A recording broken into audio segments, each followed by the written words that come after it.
Good evening. Thank you so much for joining us tonight. Before we start, I just want to let you know, up in the front podium here, there's a list of votes, or actually they're the positions of the Select Board and the Finance Committee, and they're updated. So if you want that, they're in the front. And we also have the pre-town meeting schedule, which is really a schedule of what we're going to talk about tonight and in what order. So my name is Dory Vecchio, the interim town manager, for those of you that don't know me. And tonight, I would like to, first of all, thank you for being here. This is an extremely important town meeting. I think you'll all agree, and your positions in the town as town meeting members is so important. Right now, in this evening, we're going to talk about some very important issues that will have consequences for the town of Auburn moving forward for many, many years. So I'm grateful that you're all here. The first thing I'd like to do is just introduce who's up here, although I have one leaving. Who's up here. We're going to help to answer any questions, and we have other department heads that need to come up. So we're here to answer your questions on any of the warrant articles that you have. We also have people here that have submitted citizens petitions that will be here also to answer your questions. And we're going to have a couple of presentations. One will be the budget presentation on the town side. The other will be the budget presentation for the school side. When the school does speak, they're also going to discuss two of their articles that they have as well. After they speak and do their presentations, if you have any questions, please feel free to ask at that point. Raise your hand, speak as loud as you can. If you can go to the podium, that would be best, because this is being taped, and most people may want to see this if they cannot make it here tonight. So I encourage that. So first of all, I introduce myself. If you could introduce yourself. Good evening. I'm Karen Harnois. I'm the CFO Town Accountant. Seth Woolard, Chief Assessor. Steve Coleman, Fire Chief. Nick Schwartz, Assistant DPW Director and Sewer Superintendent. Joanna Paquin, DPW Director and Town Engineer. Dr. Adam Menard, Town Planner. Good evening, Darlene Coyle, DDIS Director and Health Director. Thank you. So we are hoping to be able to answer all your questions this evening. And what I'm going to do is we are going to start right from the top with Article 1. I'm not going to read the articles. We'll be here all night. You guys, if you guys have, hopefully you have your books so you can follow along. But at each article, the person who's responsible for the article, who has sponsored it, will explain what it is very briefly. And if you have any questions, then please go to the podium and we will do our best to answer them. But like I said, we're going to start,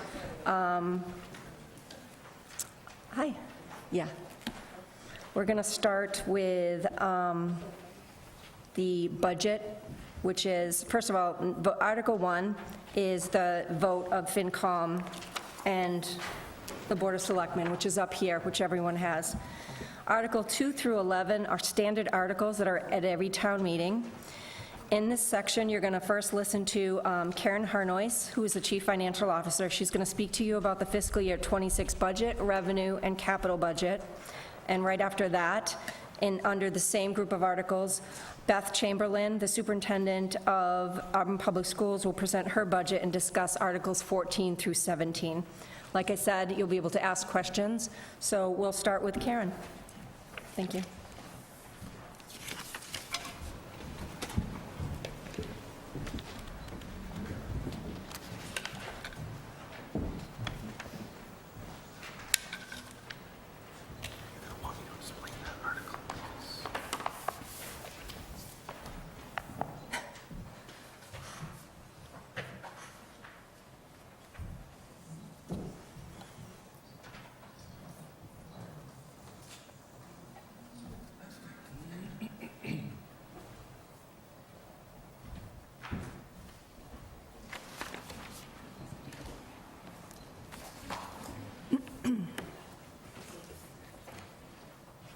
Good evening.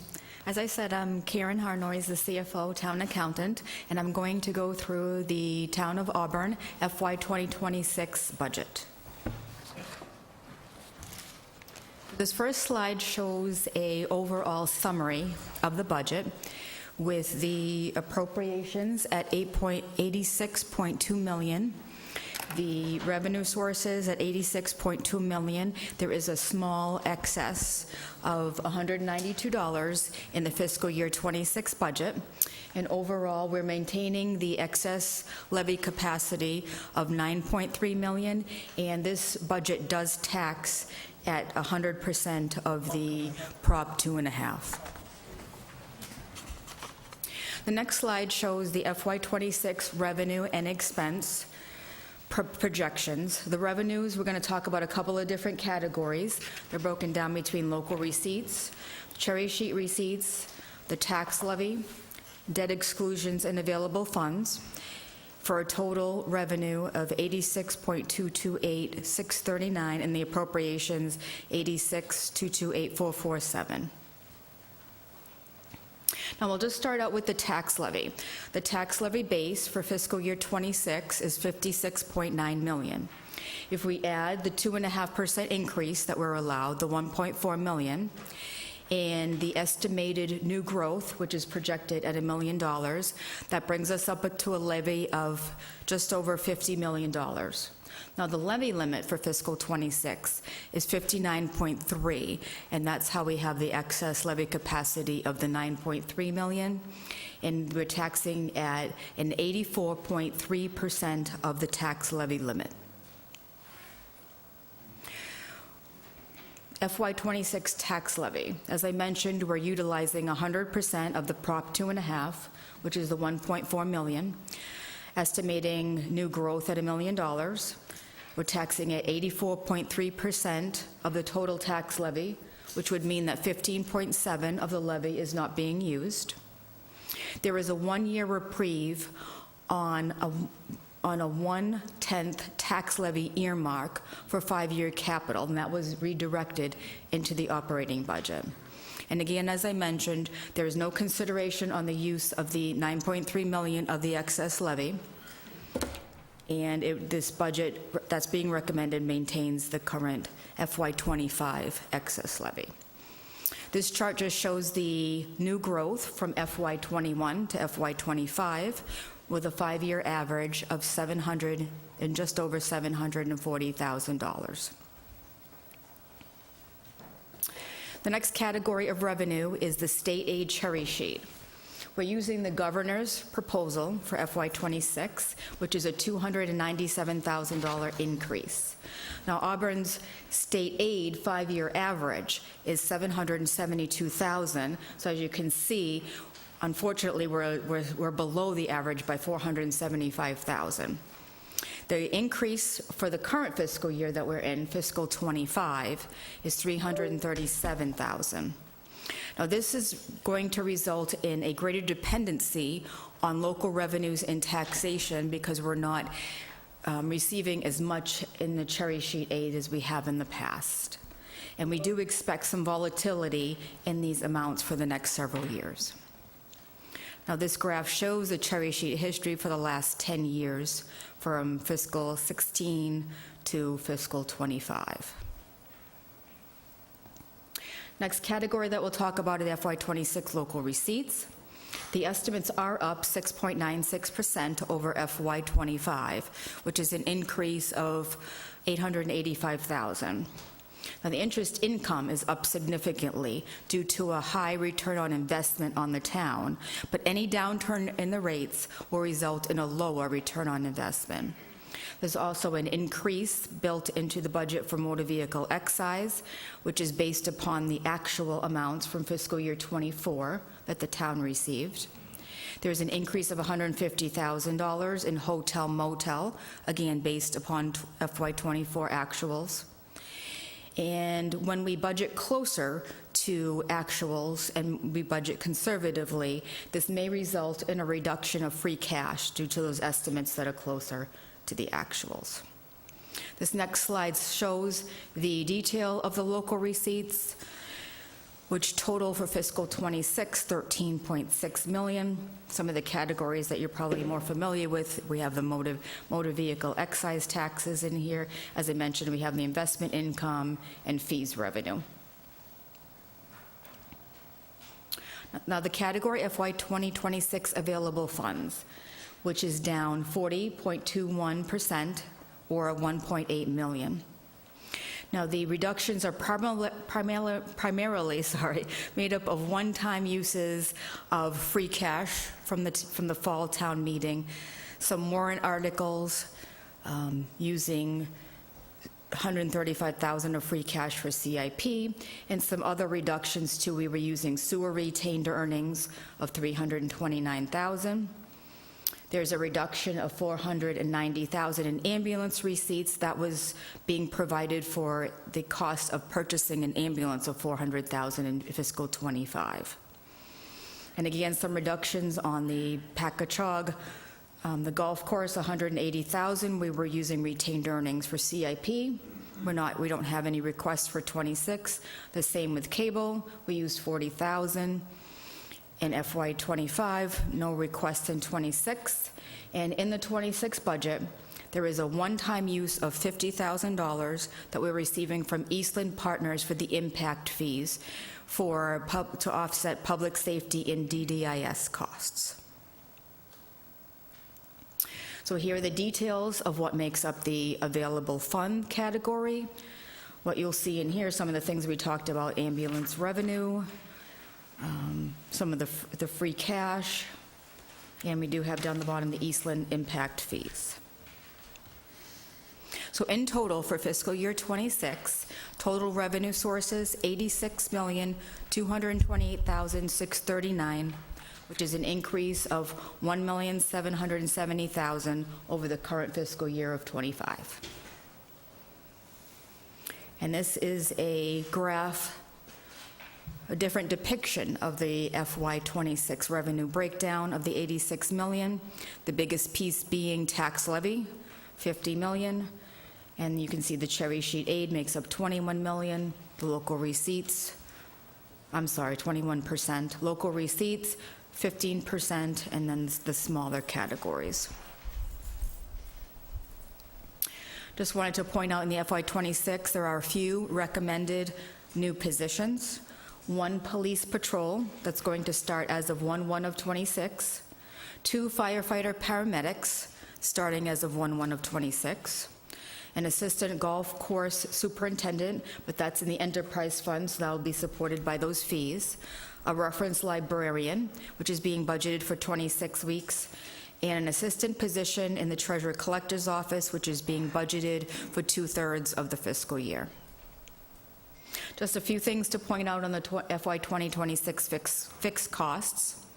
Just so that you know, there is a recommendation for a sum of money in the salary wage reserve for contracts to be negotiated. There are several union contracts that are up for negotiation, so that is where there was calculated a sum of money to put to cover the amount that will be granted for the increases. Now, this budget meets the contractual obligations for school contracts. It adds $35,000 to the DPW fleet to meet cost escalation for vehicle supplies. It increases fire overtime by $165,000. The Bay Path assessment for FY '26 is projected to be up by 4.28%, or $74,000. There was no change in the Bay Path school enrollment. It still remains at 131 students. The Norfolk Aggie is funded with estimated increases for tuition and transportation, and the FY '26 budget meets the solid waste collection and disposal costs. A few highlights on the employee benefits. The pension and benefits are up 6.79%, or just under $1 million. The Worcester Regional Retirement Assessment is up 11.7%. And we're going to take advantage of the discount that they offer of $99,000 if we pay the assessment by 7/1 of '25. The group health increases are estimated to be in the vicinity of 10%. And the town is considering mitigating portion of premium increases by offering a couple of premium holidays during fiscal '26, and we're going to leverage our trust equity balance of $11 million to offset some of the increase. Now, for discretionary spending, the town operating budgets are very lean. There isn't much in the way of discretionary line items, but the budget does address professional development and certifications to advance and position our employees for succession planning. We feel that is very important. Just a couple of other quick notable items. Again, as they had mentioned, the union wages are level funded for '26 using 25 rates. However, we have set an amount of money aside in the salary reserve for when those are settled. The FY25 appropriation, just a couple of things that you might note within your budgets in the book, is that the FY25 appropriation on the departmental budget sheets reflects the town meeting votes.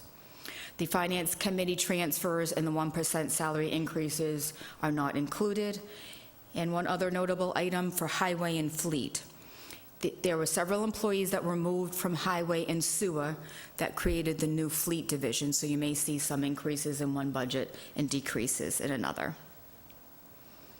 So as a summary for total appropriations, $86,228,447, which is an increase of $1,770,048 over FY25. Again, here you can kind of see we broke down the appropriations for FY26 into the biggest category is education. We have employee benefits at 18.12, public safety, and then as you can see as it goes around the different percentages for public works and the other departments of the town. Just right here is the budget summary by department for the town. Goes into the second page, which also picks up the capital budget, is included in here for a total of the $86.228 million. And this is the final summary. So the expense and revenue summary, the revenues, $86,228,639.35. Expenses, $86,228,447.15, which gives us an unobligated balance of $192.20, and it gives us a balanced budget for fiscal year '26. So thank you very much for letting me present this to you this evening. And if you have any questions, anything that you would like to ask about any of the departmental budgets, anything in those financial articles, please feel free to ask us, and we also have the department heads here for any specific budget questions. Is there any questions in regards to the town side of the 2026 budget?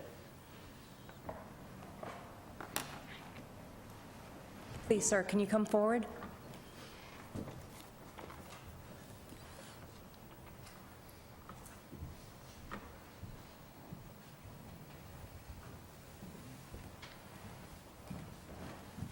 Good evening, Alan Rafferty. I just thought I'd get up and break the ice. I have a question. We recently had an audit done, and the auditor reported to the Board of Selectmen recently.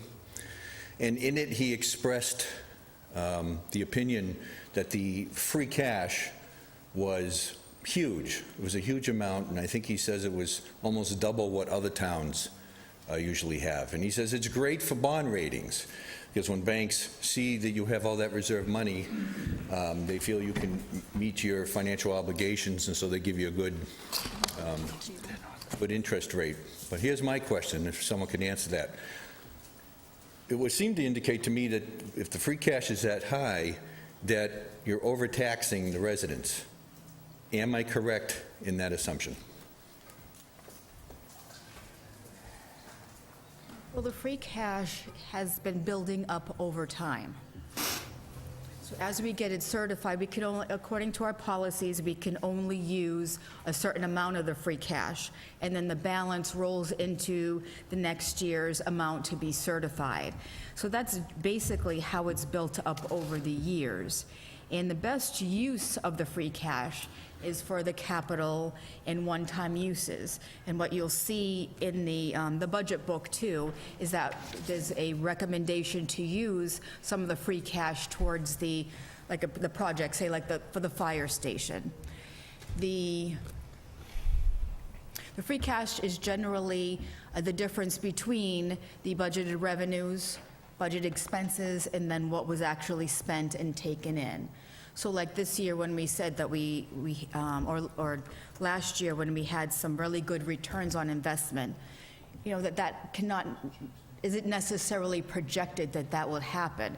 So on that side, that's a positive revenue. So that wouldn't necessarily mean that the residents were overtaxed. I do a follow-up question. Around 10 years ago, I saw the meeting where the auditor came in and gave a report. This was around 10 years ago, and at that time, he said the same thing. He says, your free cash is very, very high. He says it's remarkable. So it seemed to indicate that we continue to have free cash in large amounts over the years. It didn't build up. It's apparently remained double for over the last 10 years. So it would seem that you're not reducing taxation on the residents, you're just kind of letting it roll. If I may speak to that, there has been a discussion regarding our free cash more than once at both Finance Committee meeting and our Board of Selectmen meetings in regards to the balance that's in our free cash. And yes, it does help our bond rating, but when it comes to taxation, it is something that the board is very concerned about, and it is the reason why they recently approved transferring $8 million from free cash, with town meeting approval, of course, to help build a new fire station. So that's $8 million that would not need to be brought out for any type of debt service, and it's taxation that won't be then brought onto our residents. So we are aware of it, and thank you very much. But it's also a way to get some things done that we need to get done and not always go back to our taxpayers to continually pay more. But thank you for the question. Does anyone else have any questions? Please come forward.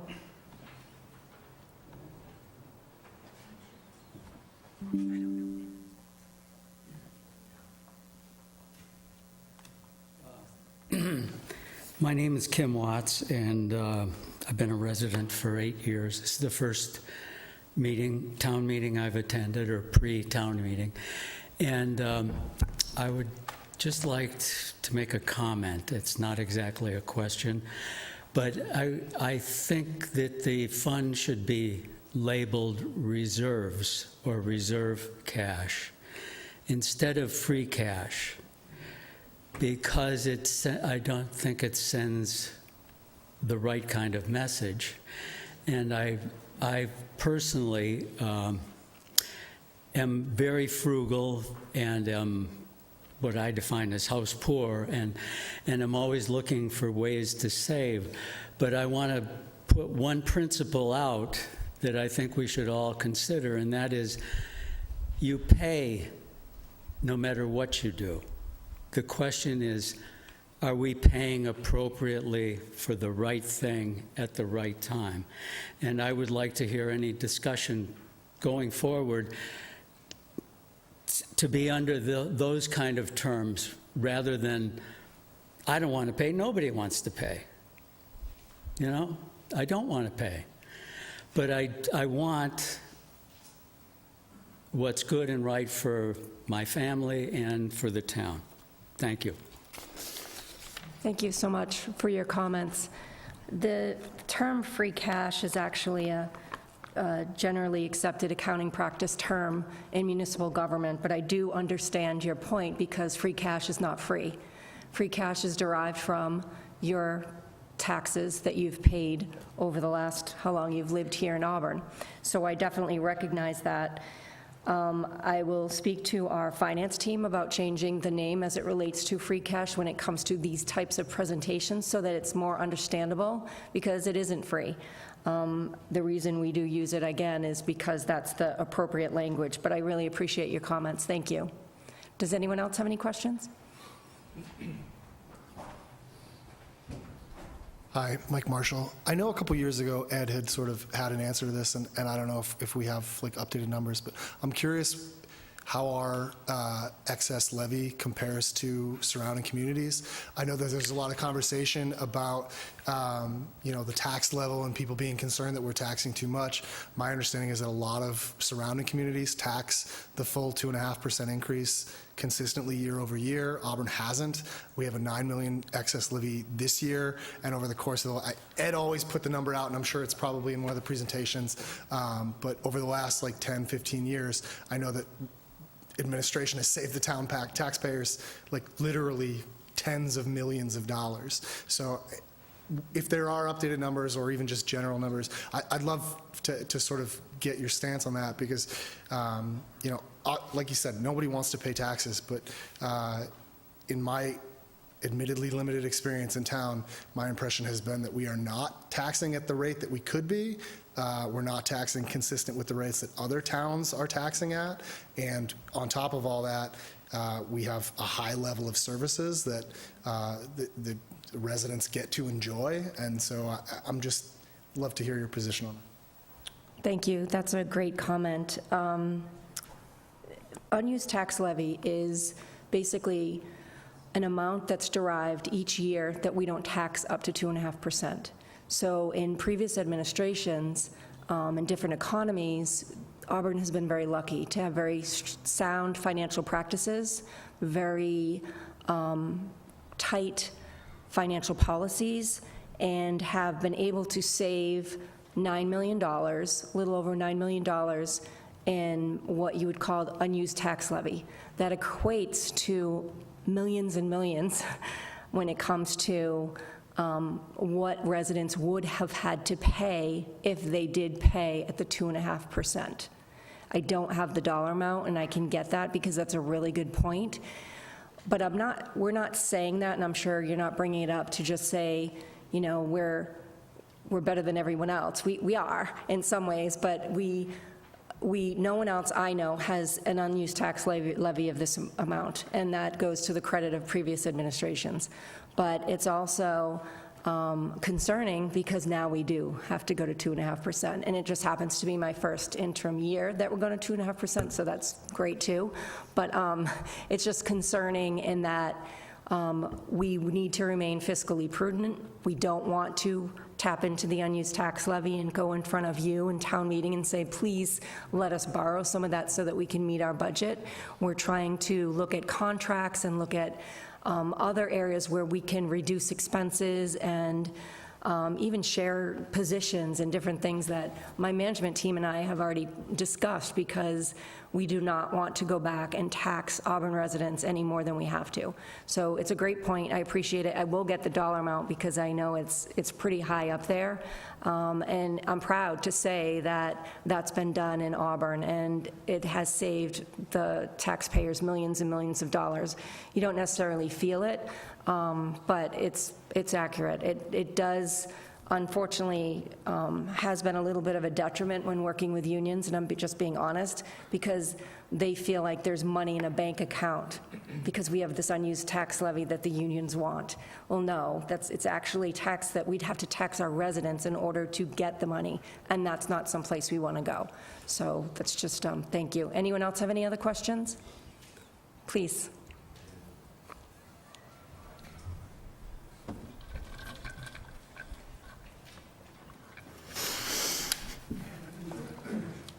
Ken Frost. This has got to do with, I don't have bifocals in these, so I have to take my glasses off.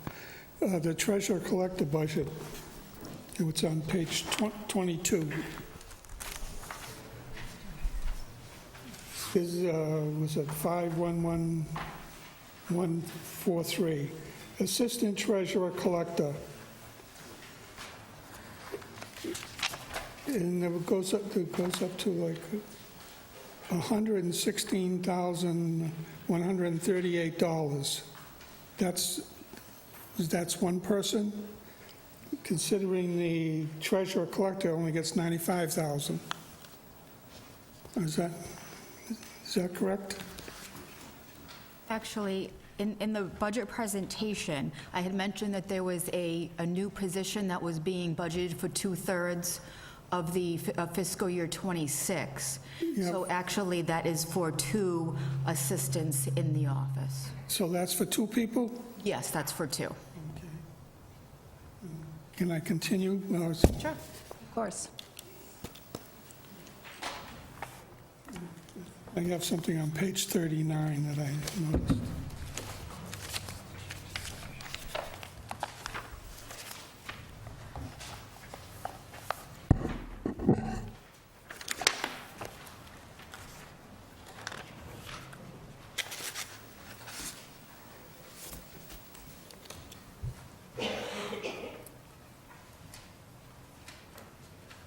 This is up for the recreation.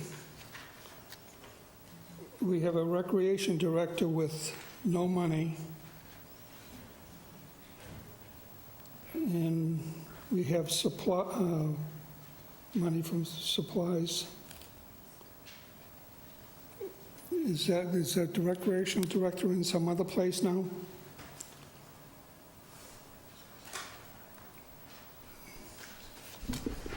So there's a footnote. I'm sorry, I think I'll help Joanna out. And so what's happening here is that the recreation director's salary for fiscal year '26 is actually going to be charged to the recreational revolving account. And that's the account where fees for programs go into there, so we can pay some of the part-time salaries from there. So we're not removing a position or a person or anything. And my last question will be, is the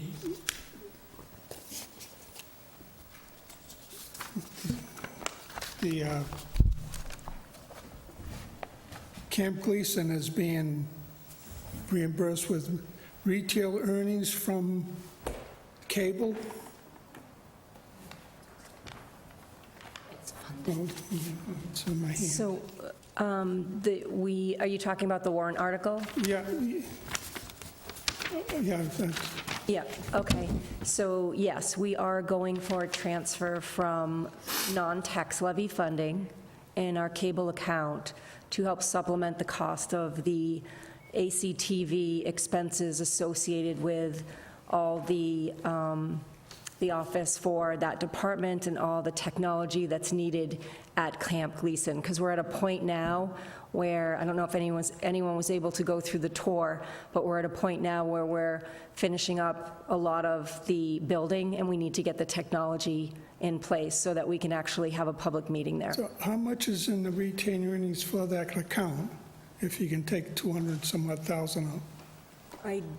I do believe it's over 400,000. Chris, do you have it off the top of your head? 490,000.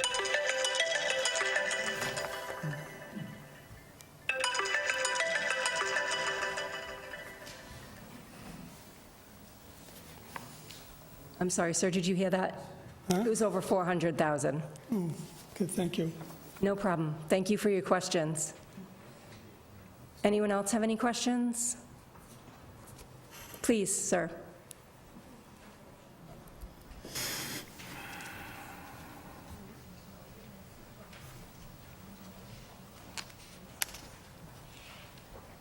Yeah, just a quick statement and then a question. You said that in the budget, money has been set aside for union contracts that have yet to be negotiated. That is correct. And I was just wondering how smart it was to let that information out to the union negotiators, that you have this amount of money set aside. It just seems to me that you're tipping your hat in the negotiations, but maybe you have to do it this way, but, I mean, that's a lot of times why you go into executive session, because you don't want to give away what your strategy is in negotiations, but communicating to the unions that you've got this money set aside, I just don't think it's a good idea. So that's my statement.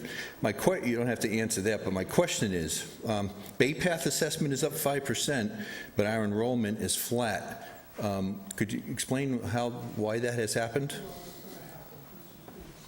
So some of that has to do with the increase in the the net school spending that we have to, in order to give to Bay Path. And I know I'm not using exactly the correct terminology, but the state comes up with like a foundation budget that we have to give them, and there are increases that are built into there as well. So that's why even though the enrollment is flat, the budget is still slightly increasing. And if I may, to respond to your first question, is you make a good point, except for the fact that the money is put in with other money, so that there is no dollar amount that the unions can actually specify is earmarked for them. And we have 9 unions, so in order for them to try to figure that out or back into it would be extremely difficult. If they did, I'd really be impressed. But it's a good point. Unfortunately, they know. Every year, this is nothing new for them. Union presidents and the people that I negotiate with, and I've always negotiated with, they know we put aside the money. It would be fiscally irresponsible to not anticipate that we're going to settle with unions that are due to expire at the end of June. But thank you. Anyone else? Okay. So we're going to invite Dr. Beth Chamberlain up to do her school department presentation.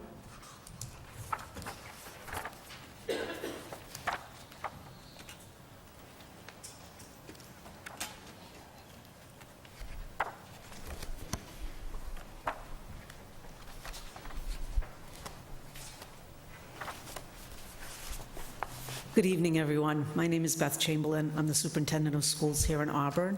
I'm also here with Jen Stanek, my business manager. She'll talk in just a moment. So we'll give you an overview of our budget preparation process and what went into it this year.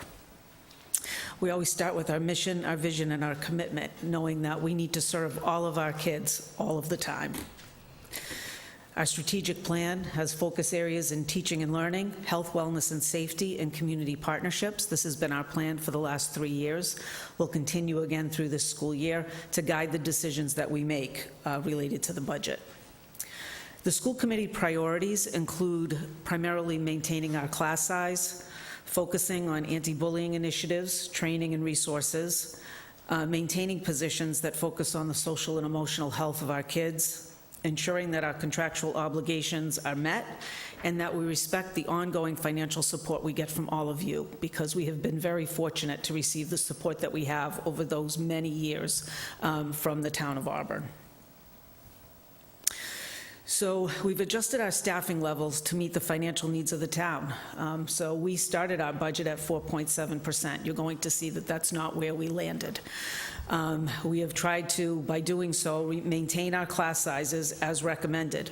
But this year we will have some cuts to positions for specifically, which will impact us, but we're going to do our best to make it work given the financial situation. We have a science position at Auburn High School. She'll be out on leave. We are not filling that position. We have an elementary position. A teacher resigned. We are not filling that position. And we have 2 placeholder positions, another one elementary, again, we are not filling, and one at the middle school. We're still kind of waiting to determine what actual positions those will be to minimize the impact it has on our class size and on our students. We did have to add 2 new positions. Both of these are special education related to meet the IEP requirements of some students. So we're adding a special education teacher at Swanson Road and a district-wide speech and language pathologist. We've used our October 1st enrollment to estimate what our students will be. Our Chapter 70 money increased by only 1%, which is a small amount. In the past, we would see increases of 3% and 4%. That did not happen this year. So that's the money we get from the state. We've reimbursed estimated our reimbursement for Circuit Breaker. Circuit Breaker is money we receive back for special education students and their needs. So we get reimbursed for some of that. We estimate that conservatively. We also get a Medicaid reimbursement, likewise, for special education students to be $160,000, again, conservatively, to make sure that's the actual reimbursement that we get. And we did have newly arrived students who lived at a shelter here in town, and we did get reimbursement from them. So there's $257,916 in offsets from reimbursements that we received for those students. We level funded our grant monies. Our grant monies have stayed very stable over the last several years. So this would be the 240 grant, which is again supporting of special education students. Our Title I grant, which is to provide remediation for students who are low income, and our Title IIA grant to offset the operating budget. We've level funded our supplies. We have not increased anywhere related to that. We have increased our bus fee this year, which is the first time in quite some time, by $25. So that gives us an additional $20,000 in offset. We've always been able to use $100,000. This year it'll be $120,000. We have completely maximized the use of offsets from revolving accounts. So building rental, Satellite and Galaxy, those are our before and after school programs. We've used those to the maximum we can. Preschool, music, fine arts, athletic, and tuition accounts. So we've done all we can to use that. We've budgeted for 74 school choice spots, for which we'll receive $5,000 a student, so those are students from other towns. We're very careful about where we accept students and what grade we accept them into to make sure that it's not impacting our overall enrollment. We did go out to bid this year for our transportation, which was a little disconcerting, to say the least. We received it came back with a 9% increase, and Mrs. Stanek was able to negotiate that down to 8%. So we were appreciative of that, as many districts around the state have seen double-digit increases in transportation costs. We've accounted for a 5% increase in special education private school tuitions. So if we send students out because their needs require that, so we've anticipated a 5% increase there. Our contractual obligations for staff, we have a number of unions and bargaining units. And our oil pricing, electricity, and natural gas has stayed steady because we've been in a contract in collaboration with the town for those. We continue to use solar credits from middle school and high school, along with the project in Rutland. So in total, we have offsets in the amount of $4,017,685.93. The shelter in town will be closing by August 31st of this school year. At the high point, we had 54 students enrolled from the shelter. Right now, we have about 25. So that is gradually decreasing. We are anticipating an increase in student enrollment due to Topograph. That's the new housing development up off of Albert Street. It's a terrible name. If you ask me, I can never remember it, but that's what it's called. Right now, we have 19 students enrolled from there. I think when it was proposed, they said we could potentially see 69, but as of right now, with I think 4 buildings open, we have 19. This year, we are accounting for 2 residential placements for students. A residential placement is very expensive. One student moved in from out of state who had already been placed in a residential placement, and because they moved to Auburn, they became our responsibility. And we have 1 student who will be outplaced this year. So our total budget is $32,607,276. It's a $1.2 million increase over the FY25 budget. Again, we've used over $4 million in offsets to offset that number, and this equates to a 3.81% increase. And again, we have done the best we can. We will feel the impact from the loss of the positions, but we know that we have to do our part for the town as well, and we feel like we can make that work. We do have a few warrant articles that Mrs. Stanek's going to talk to you about. Good evening, I'm Jennifer Stanek. I am the business manager for the Auburn Public Schools. The warrant articles that we have presented are typical articles that we do each year. Article 14 is for our Medicaid receipts for $160,000, and these fund supplies and medical, therapeutic, and educational services for significantly disabled special needs students for tuition and transportation to and from outside placements and within the district for special needs students. The Medicaid funds are actually reimbursed after the fact, so we have already spent these funds. These monies have gone. The monies come back into the general fund, and we are respectfully requesting your approval of this article. Article 15 is the interest for the trust fund with the Pappas Trust, and we utilize these funds in order to offset the necessary costs at Auburn High School in support of the community's use of the gymnasium. So we request your approval of this article. Article 16 is also a reimbursement, and this is our McKinney-Vento receipts, which are for homeless transportation. And this is for transporting homeless students either to their home district, and we cost share with some districts 50%, or paying another district to transport students who were previously attending Auburn prior to becoming homeless. And they may have temporary housing, and we respectfully request your approval of this article. And Article 17 is the foster care transportation receipts. Again, a reimbursement in which we have already put forth those funds. And when students are placed in foster care, the school of origin is the one that will be responsible, as they don't want to disrupt those students any further. So we do have to provide the transportation to their school of origin.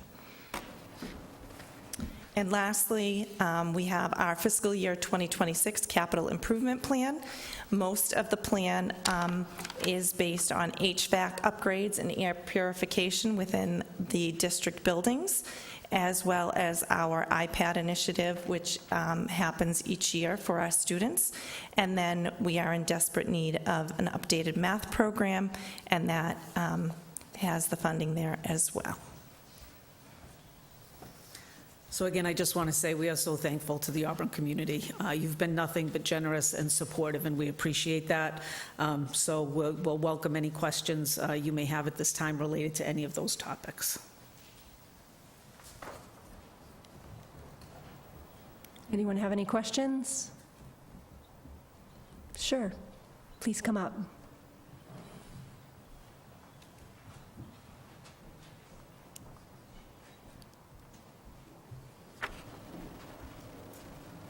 Jan El Said. I just have a future question rather than maybe anything you reported. Just in the news, the Medicaid kind of issue coming up and other budget cuts that may or may not affect Massachusetts or the country. How do you manage that? I also wondered about the town, I guess, but I know the schools are probably going to be impacted largely, and I'm not sure you can do anything, but I thought I'd ask the question. We, like every other community in Massachusetts, and I think across the country, are asking that same question. We don't know what that means. If our Medicaid receipts were cut, that would have a detrimental impact on our children. There has been some talk that our special education, the 240 grant funding and Title I funding could potentially be taken away as well. Just that grant funding is nearly $1 million. It would be devastating to our school district if that happens. I was actually at Select Board last evening letting them know about that there was a form that was asked to be signed by each state saying that we complied with Title VI. Title VI is an anti-discrimination law. Of course, we abide by that. We have to abide by that for any kind of federal funding, and because we're a public school district. But what was also put on there was a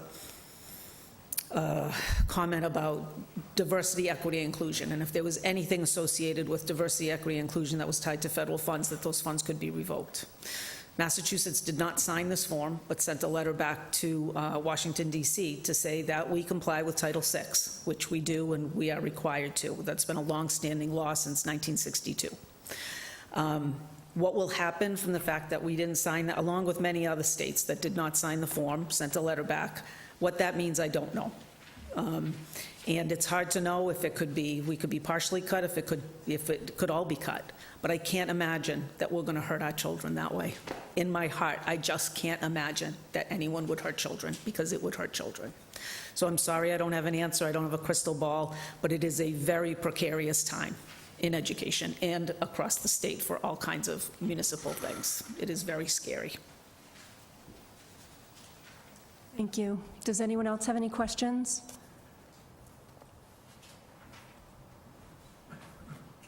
Okay, seeing none. Thank you so much. Thanks, everyone.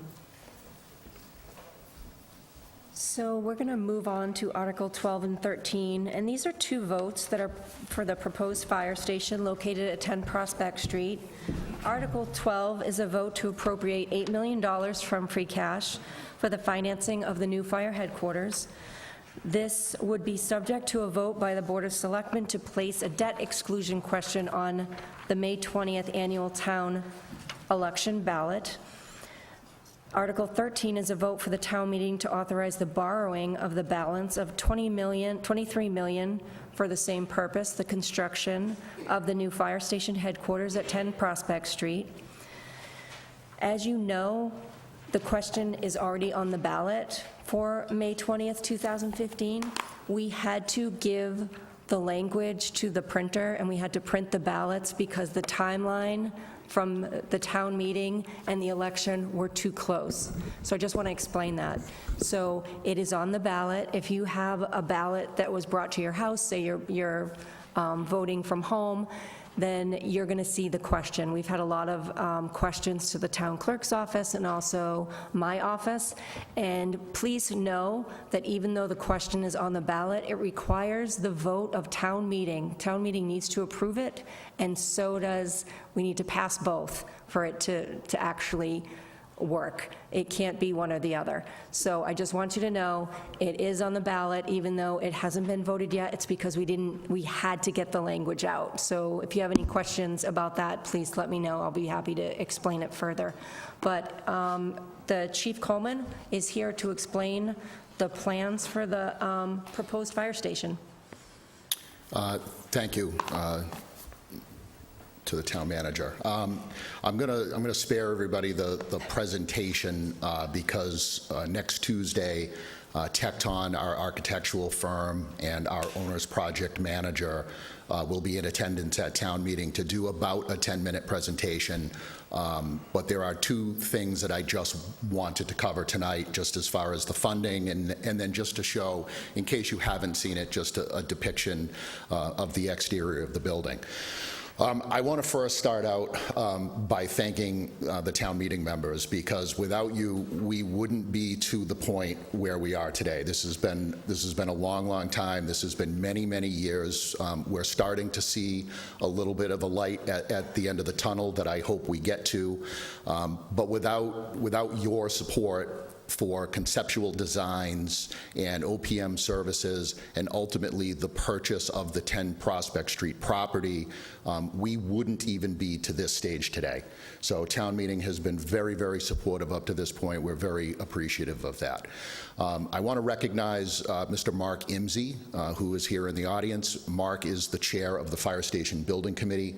That is a 12-member committee of Auburn residents that have been working extremely hard since the later part of 2024 in very close concert with our architectural firm and the OPM to really whittle down the design, not only the interior design, but the exterior design of the building. We've really, we kind of came in with a conceptual idea. We came in with what's called a program or a programmatic approach from the architect in terms of what does the operation look like today, kind of keeping a little bit of the future in mind, what are the needs of the building, and we start out with a rough square footage. The committee has worked really hard with the architect. We've trimmed about 6,400 square feet off of the original program, which results in millions of dollars in savings. Right now, this project is being estimated at a per square foot construction cost of $800. Just by way of comparison, and the architect will talk about this a little more at town meeting, but in 2019, it was $400. So the price per square foot in construction has doubled since 2019, but within the last couple of years, we were seeing some square footage prices anywhere between $900 and $1,000. So we are seeing the construction costs come down a little bit, and that is good news for us in this project. So Article 12, there's two parts to the vote. Article 12 first asks the town meeting to authorize the use of $8 million from the free cash reserves as a direct offset to the borrowing of this project. So let me just give me 1 sec. Let me just scan down a little quickly here. I just want to show you a slide on the project, the estimated project cost. So the actual construction costs for the project are estimated at $24,800,000. On top of that, there's about $5.2 million in project development costs. That's owner project manager, that's architect, that's all sort of the behind the scenes stuff outside of construction. We are carrying a $1 million contingency in the event that there is an increase in tariff. It does not mean that we have to use it, but again, with the unpredictability of sort of what is going on right now, we feel that it's responsible to at least carry a contingency to do that. So that puts the total project cost at $31 million. Now, when we started this project and we hired the OPM and the architect and the building committee got together, we were thinking that this project was going to come in at $30 million. It's at $31 because of the $1 million tariff contingency. But we knew that we were going to be somewhere in the $30 million ballpark. And what that would have translated to for an annual increase to our residents is somewhere around $350 to $360 annually. And, you know, that was a number that, you know, that was still a little bit of a scary number in these times. And through some conversations and through some thinking with the building committee, the question was asked about the use of our free cash reserves. And as it was, you know, talked about earlier, the reason that we have healthy free cash reserves is because the town does budget very conservatively year to year. And when we budget conservatively and then the market strikes or things come under what we anticipated, that is how those reserves are built up over time, which makes us financially healthy. In this particular case, we had, you know, 18 million, I don't know the exact number off the top of my head, but we had 18 million, maybe close to 19 million in the free cash reserves.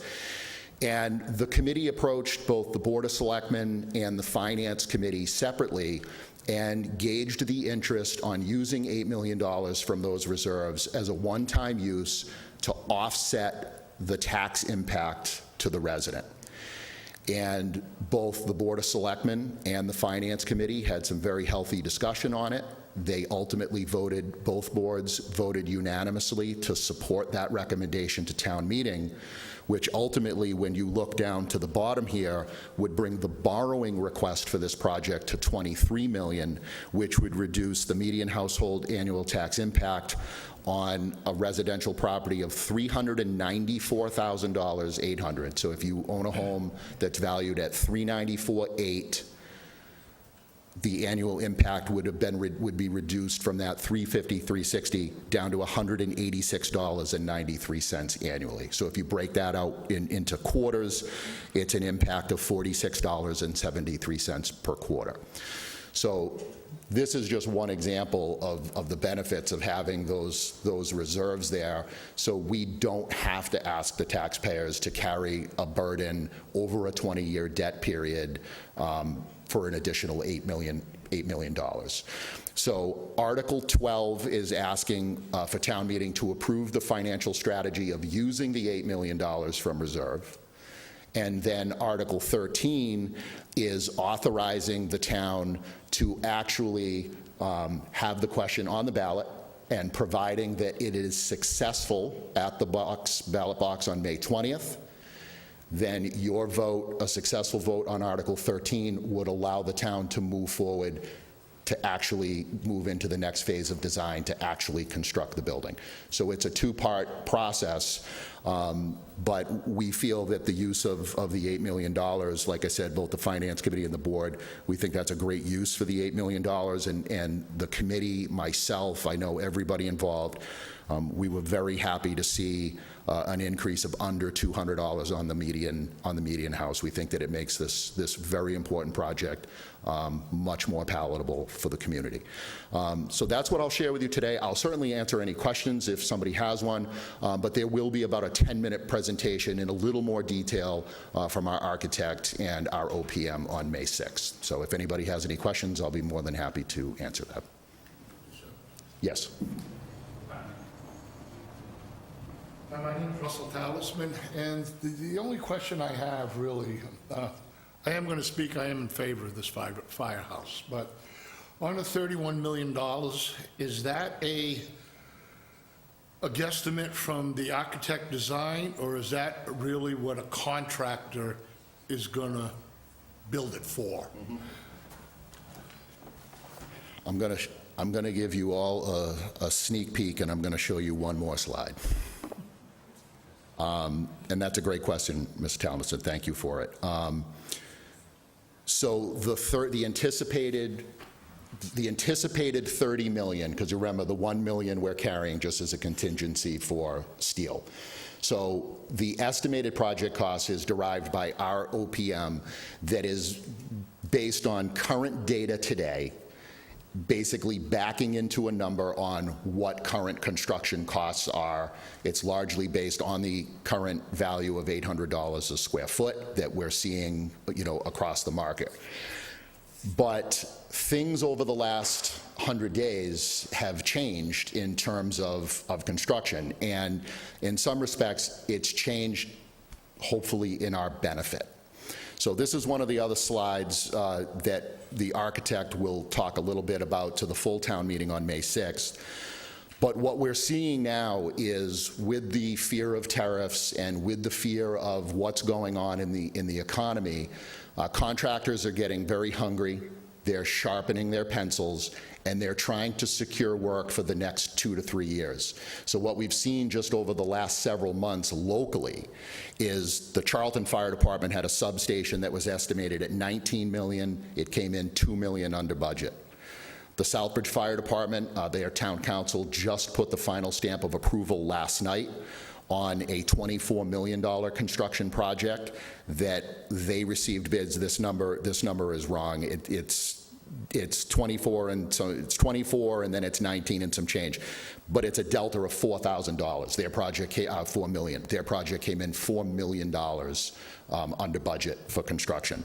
The Northborough Fire Headquarters was estimated at $33.4. They just opened a low bid for $26.9, a $6.5 million savings. And the Munson Fire Department just recently did a police renovation that there was a $1.5 million in savings. And these are all recent, just within the last few months. Now, what we're hoping is that we're sort of in that bubble. And there's another slide that I'll let the architect show on May 6th. But there are various points where and I don't want to use the word recession because we're not in a recession, but when you're looking at a construction escalation chart that essentially does this, there are 3 areas over the last 25 years where that chart sort of goes like this, and it flattens out a little bit. It was on 9/11, it was in 2009 during the recession, and it was during COVID. And we're seeing, and what the market is showing, is that we're seeing a very similar flattening of construction with the uncertainties in the national economy and tariffs and all of that now. And we're seeing it in what the construction numbers are coming in on recent bids. So we're on that bubble, and we're in the bubble. So our hope is that if this project passes on May 20th, we will be in conversations with our architect and see if we can somehow shorten the design time frame from 10 months to maybe a 6-month period, so we can go out to bid quicker and hopefully ride this wave and see a construction estimate come in at lower than what we anticipated.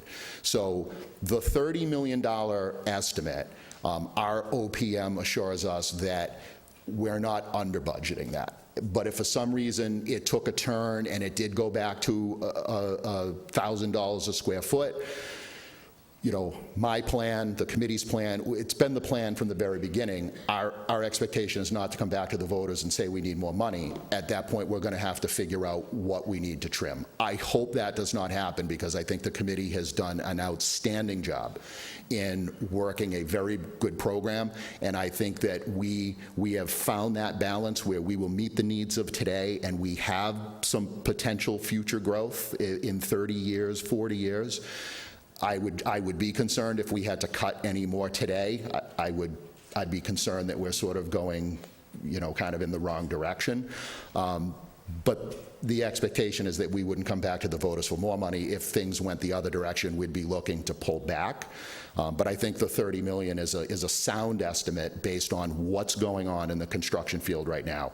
But we're hoping to take advantage of this kind of current situation, and hopefully we can get some bids. That would be great if we could get some bids, $1 million, $2 million under budget. So I hope that answers your question. Yeah, thank you. Any other questions? Yes, sir.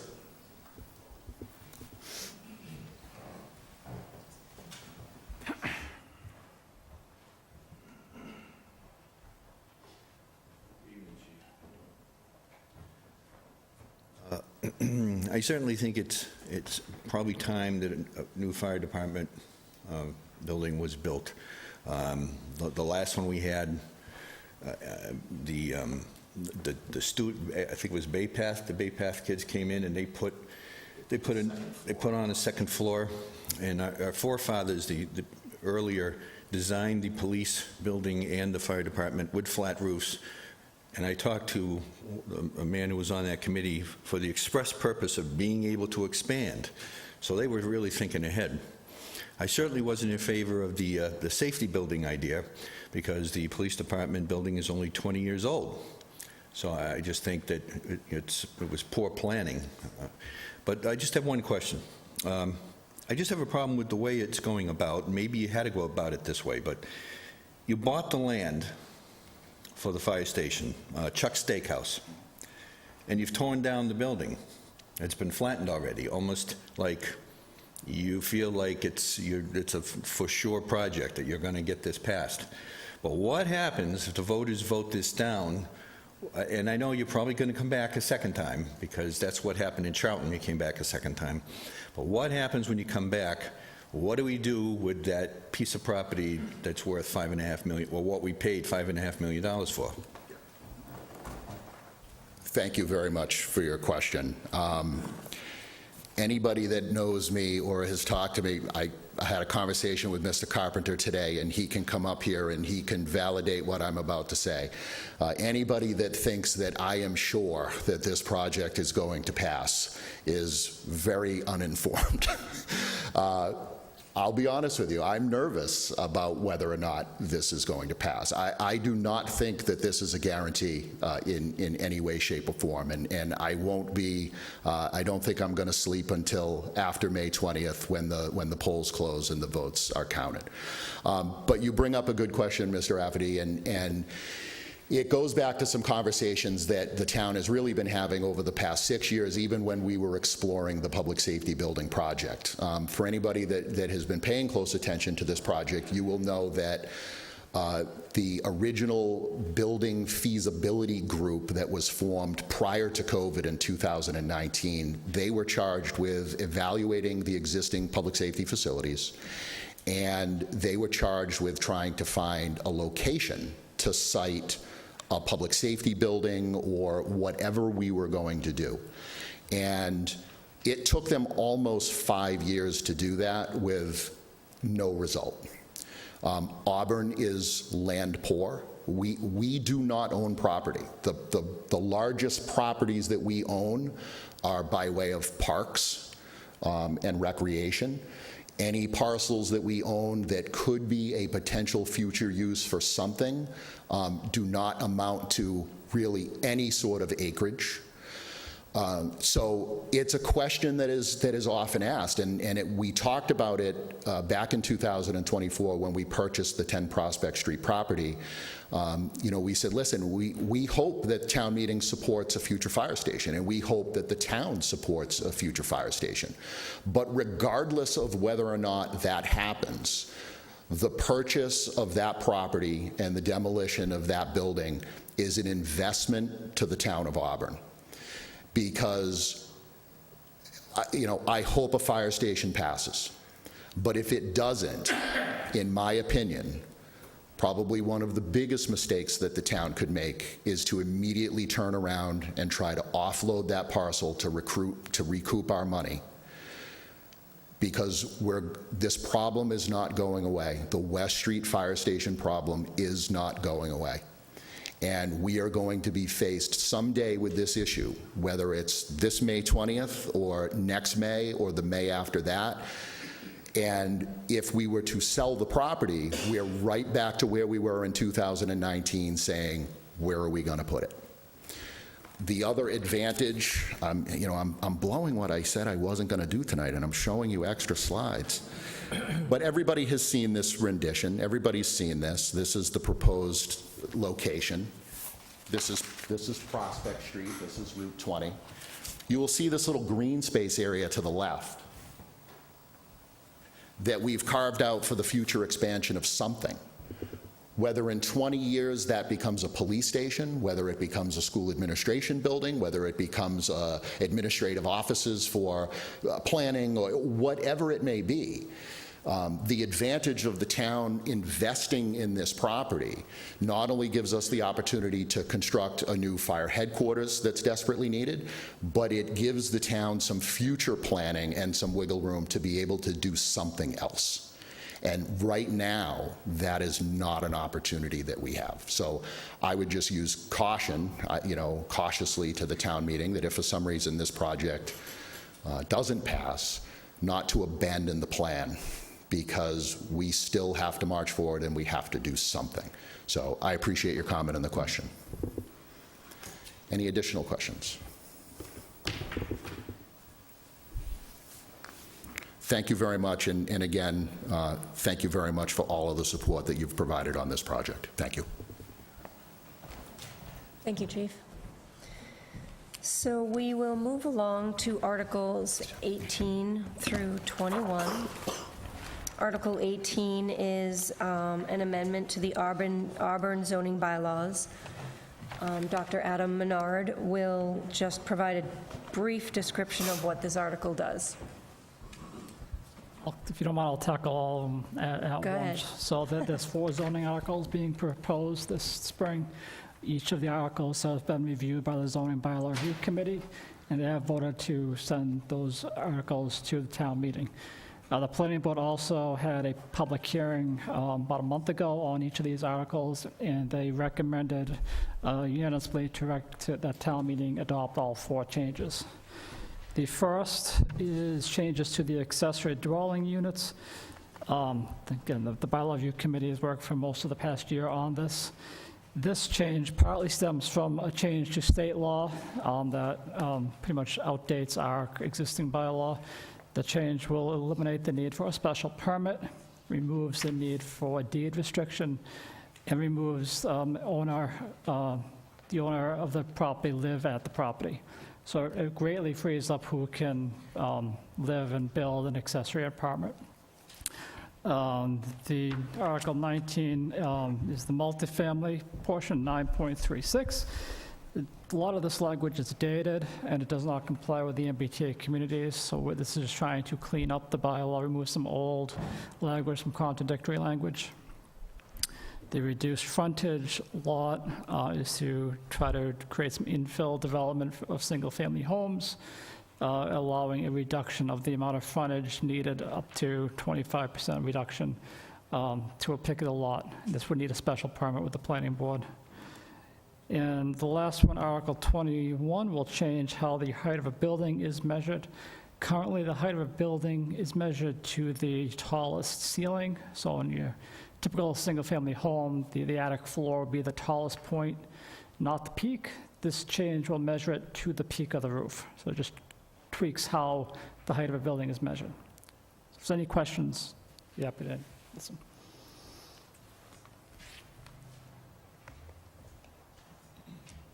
Any questions? Sure, come on up.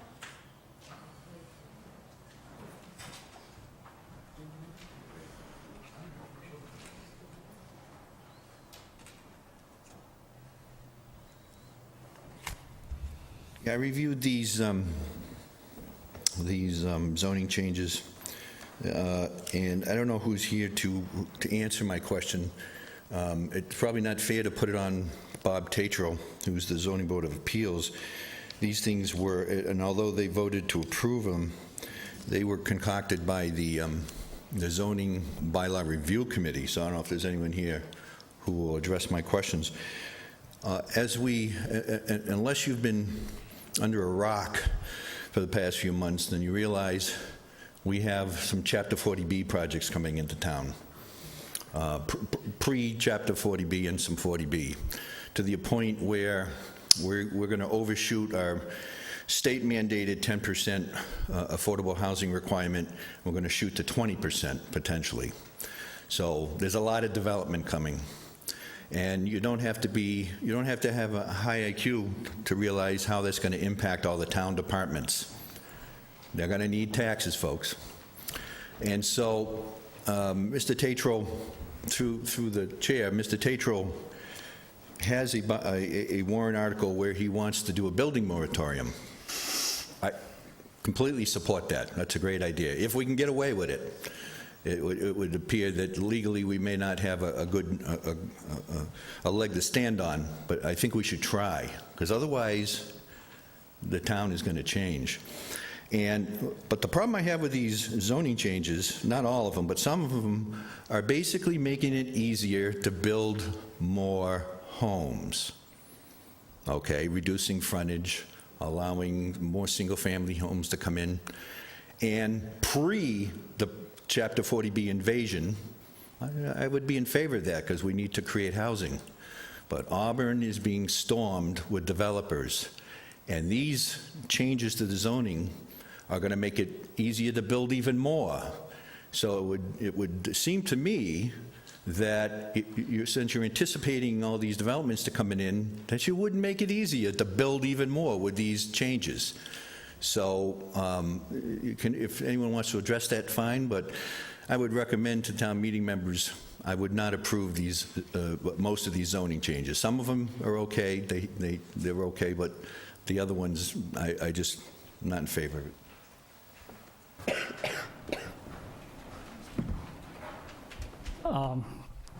I'll try to address your comments. So none of these zoning changes will impact 40B development. 40B kind of bypasses the zoning bylaw in the way it's set up by the state, so none of these changes would directly affect 40B. The accessory dwelling unit change, that's coming from state law. Regardless of if we change or not, the state has new guidance. We have to follow that guidance. This just tries to make sure we have some oversight over accessory dwelling units, limiting them to single-family homes, limiting them in size, and limiting them in the size of the bedrooms to one bedroom. So try to retain some control and not just going through completely what the state says. Same with the multifamily language being strucken, trying to comply with the MBTA communities law, which we have to comply with. There is potentially grant funding that is tied to that we would not be able to access without that change, without complying. The reduced frontage is just for single-family homes. It's not for multifamilies.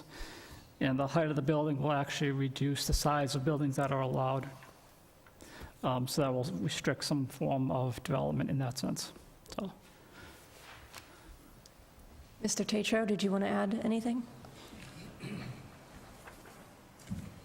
Thank you. Good evening. Robert Tatro, 4 Ridgewood Drive. So I did not have anything to do with these particular items, but I can help with my experience of them and kind of explain them off a little bit. As Dr. Menard mentioned, a lot of these are because of the state regulations are changing. Our governor and her cabinet decided that they were going to make accessory dwelling units a standardized size and what they call a by right situation. So now you can come in here, you can add 900 square feet to your house, 1 bedroom, 1 bathroom, kitchenette type of style thing. And this town really can't restrict you on that beyond that. There's still opportunities to come before the zoning board if you wanted something larger for a special permit. But this is really, as the doctor mentioned, this is something that's going to be just putting up the standards for the state. This is what we have to have online now. The height, interestingly enough, from an architect's point of view, they say our bylaw is correct and everybody else's is wrong, which I find that kind of hard to believe, but it's true. But the height issue is really sort of a reflection of the multi-unit dwellings that we're having. A lot of the complaints of the abutters have been, they come in and they're 65 feet tall. So in order for us to be able to negotiate that and make it sort of standardized across the board, we're trying to meet everybody else's regulations around us, because this developer is building in Berlin, he's building in Millbury, he's building, as you know, many different towns. So it really helps us be able to negotiate when they come in to make sure that we have a standardized set of plans like everybody else does around here. It just kind of filters it out for us a little bit easier. Did I miss anything? No? Okay, so that's pretty much what the purpose of those are. And I will come back up and speak as to what Mr. Rafferty has concerned with, and I appreciate the fact that he agrees with it. But that's for another few more minutes down the road, but thank you. So that's all. Thank you. Does anyone else have any questions regarding these articles? Please.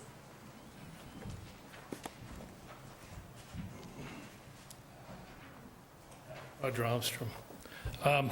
As I'm looking over all of these articles, or a number of them, they all seem to address the same thing, this idea that the state is mandating things.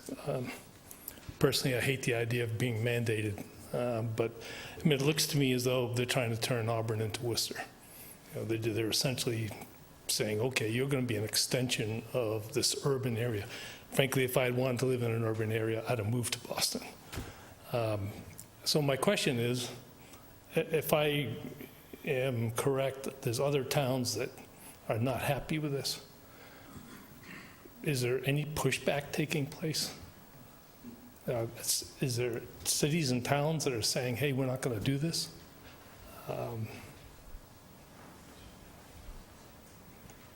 Sure, I can take a stab at that. There have been other communities that have filed lawsuits against the state with respect to the MBTA Communities Act. They recently lost that lawsuit. So the Supreme Judicial Court, which is the highest court in Massachusetts, ruled in favor of the state and said that the communities within the catchment zone have to comply with the MBTA Communities Act.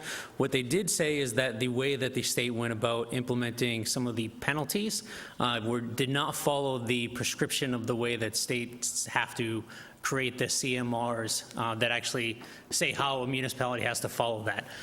So while they've peeled back that, what they've said is the state has to go back, properly write those CMRs, which are, essentially be the punishment, as Dr. Menard said, if we do not comply, which is that there are various state funding programs, state grant programs that we will no longer be eligible for if we do not comply. To my knowledge, however, though, so there is, Auburn to date has complied with the MBTA Communities Act. We have to update this most recent one to comply further. We're still working on complying. We have not received final certification, but we've made some big steps towards it. The nearest community to ours that has, quote unquote, fought it is the town of Holden. They were party to that lawsuit that lost. They are doing a two-track tier, so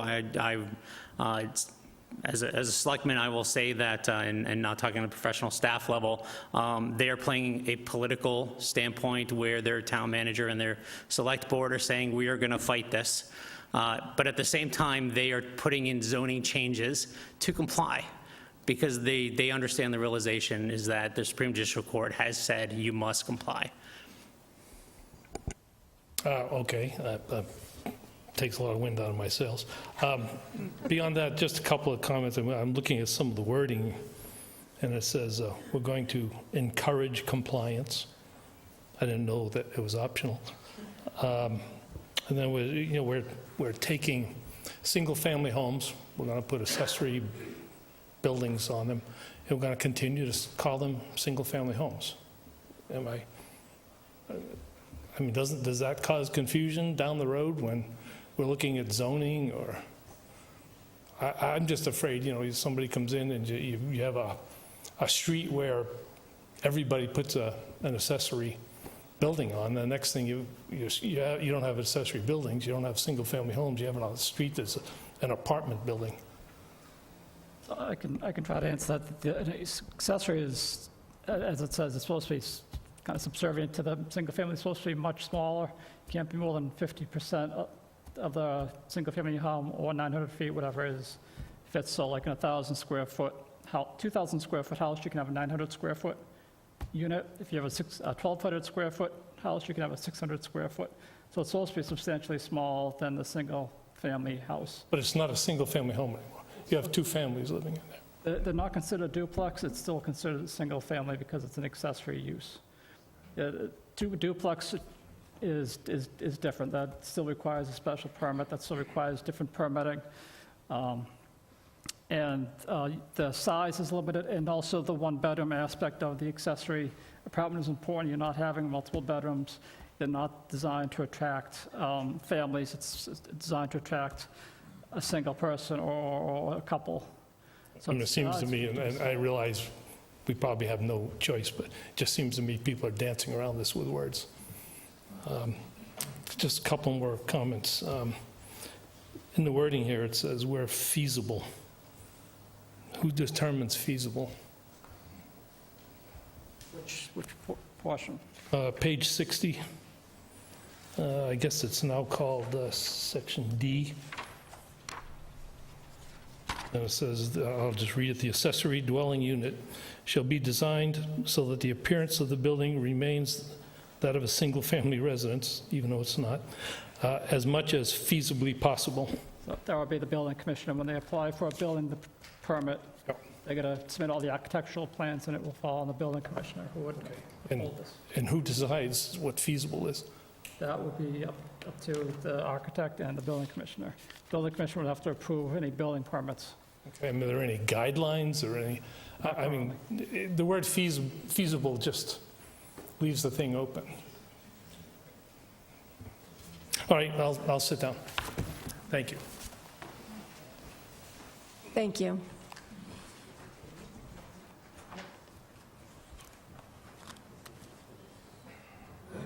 Steve Chambers, Bancroft Street.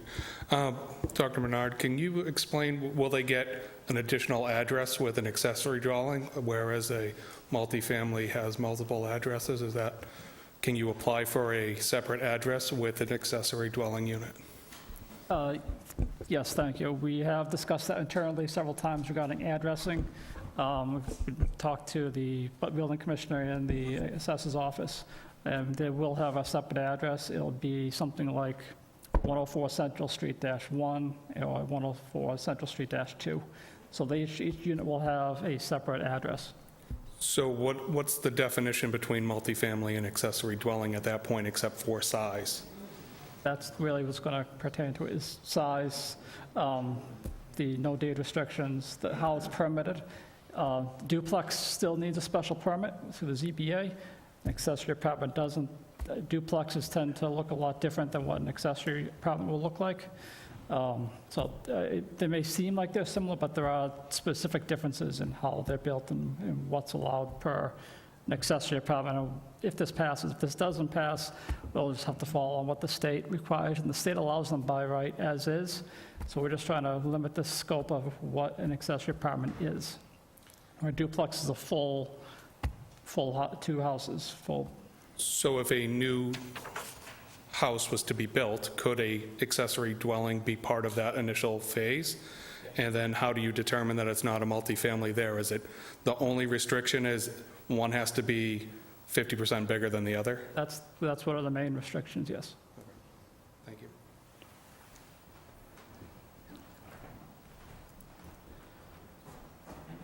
So just to clarify, if we don't pass these warrant articles, we both lose access to state grants, correct? Or for the MBTA community and for Article 19. Okay. And we also lose the ability to set any sort of restriction because these become like allowable by right under state law. Correct. So we can either choose between voting for this, which imposes some level of restriction on accessory dwellings, or we can vote against it and have no restrictions because the state has imposed state law. So I understand people are upset about the fact that we're in the middle of a housing crisis and we're attempting to build more housing, but our choices are not more housing or no more housing. Our choices are Auburn, through the administration that we have hired and elected, get to choose how we restrict that housing, or the state does. If you don't want the state to mandate what we're doing, pass this, because otherwise the state has already done it. Like, you're presenting a false choice. Accessory dwelling units are happening either way, guys. It's happening. It is state law. So the choice is either we allow the town planner, who's put a lot of time and effort into this, and got approval of the zoning bylaw review board in town to actually put in rules that apply to our community, or we don't, and we are subject to the same rules that the state legislature, which some people don't seem to trust, have already put in place. So those are your two choices. Sure, come on up.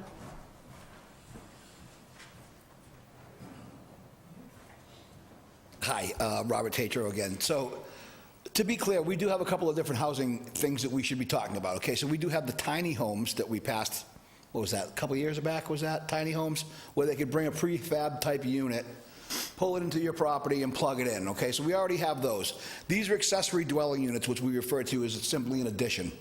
A mother-in-law's apartment, if you will, right? This is what these things really are. So what I can tell you, I think I've been on the zoning board now for coming up on 15 years at least. I can probably count 20 in 15 years that have come up. You're not going to all of a sudden see a flood of these things in every neighborhood. First of all, people aren't financially there to do it. Not everybody has generational desire, right? Not everybody has an older parent or a situation that they might want to do that. However, for those people that do, the idea here is to provide a multi-generational opportunity for people. So if you have a house that you've been paid off, you've been paying on for 20 or 30, 40 years or whatever it might be, and you want to stay there, you can now move into a small apartment. Your children or whoever you designate can move into the larger portion of the home. Now this becomes, basically, you're freeing up a generation of getting them out of mortgage debt, if you really want to put it that way. Right? Because the people that I know that are doing this, that's what they're doing. They're putting their older parents into the home with them. They're combining their finances. The nursing homes aren't getting it. And it's stabilizing the family for generations to come. So from a homeowner's point of view, it's a very wise choice. And I understand the concern, but I can really tell you, I don't think you're going to see a flood of them in town, quite frankly. And the other thing is, if I was given a choice, I would take accessory dwelling units or tiny homes every day because they don't impact the rest of our services. They're not going to put 150 children in the school. They're not going to require a substantial amount of more, traffic generation, water, sewer, all those things. They're really kind of pretty much friendly. And if you're going to put it on there, it's going to benefit your property. You might pay your additional taxes based on what you build, but again, it's your investment. So I really see these things as kind of protectionary for the homeowners in town, because if we do start getting swallowed up by these larger apartment complexes, you're going to have something to fall back on, quite honestly. That's what I personally see this as. So thank you for your time. Let me just add a point about the tiny homes. Though there is a bylaw, the building code hasn't caught up to our bylaw yet. The state still needs to update their building code to allow them to be built. So currently, they're not allowed to be built. Hi, Joe Schnett, Precinct 1. I understand the auxiliary dwelling units for families, friends, neighbors, okay, but I seem to read under Article 18 that you're specifically excluding the requirement that it be owner-occupied. Okay, so to me, that says that I can come in, buy a single-family house, okay, put an accessory dwelling unit in it, become a landlord, move out, okay, and now I have a tenement, okay, and it says that this would ensure the character of the neighborhood, okay, go to any neighborhood in town, and you can pick out the ones that are owner-occupied and the ones that are tenant-occupied. Okay, there's a difference. Correct, I understand that. And the reason that was struck in is the state is considered an unreasonable restriction on accessory apartments. Okay, but all of these articles that we have here, okay, are by exception right now. And what we're trying to do is modify the bylaws and to make them by right. Correct. For the accessory bylaw, currently, with the per state law, regardless of the town's bylaw, they're allowed by right. There are no deed restrictions. That's considered unreasonable by the state. And owner-occupied is also considered unreasonable restriction by the state. So already those are out the window regardless of any changes made by town meeting. So if we say at town meeting, okay, see you later, state, we're not going to approve this as a town meeting body, the state then dictates? Correct. Okay, thank you. Sure, come on up.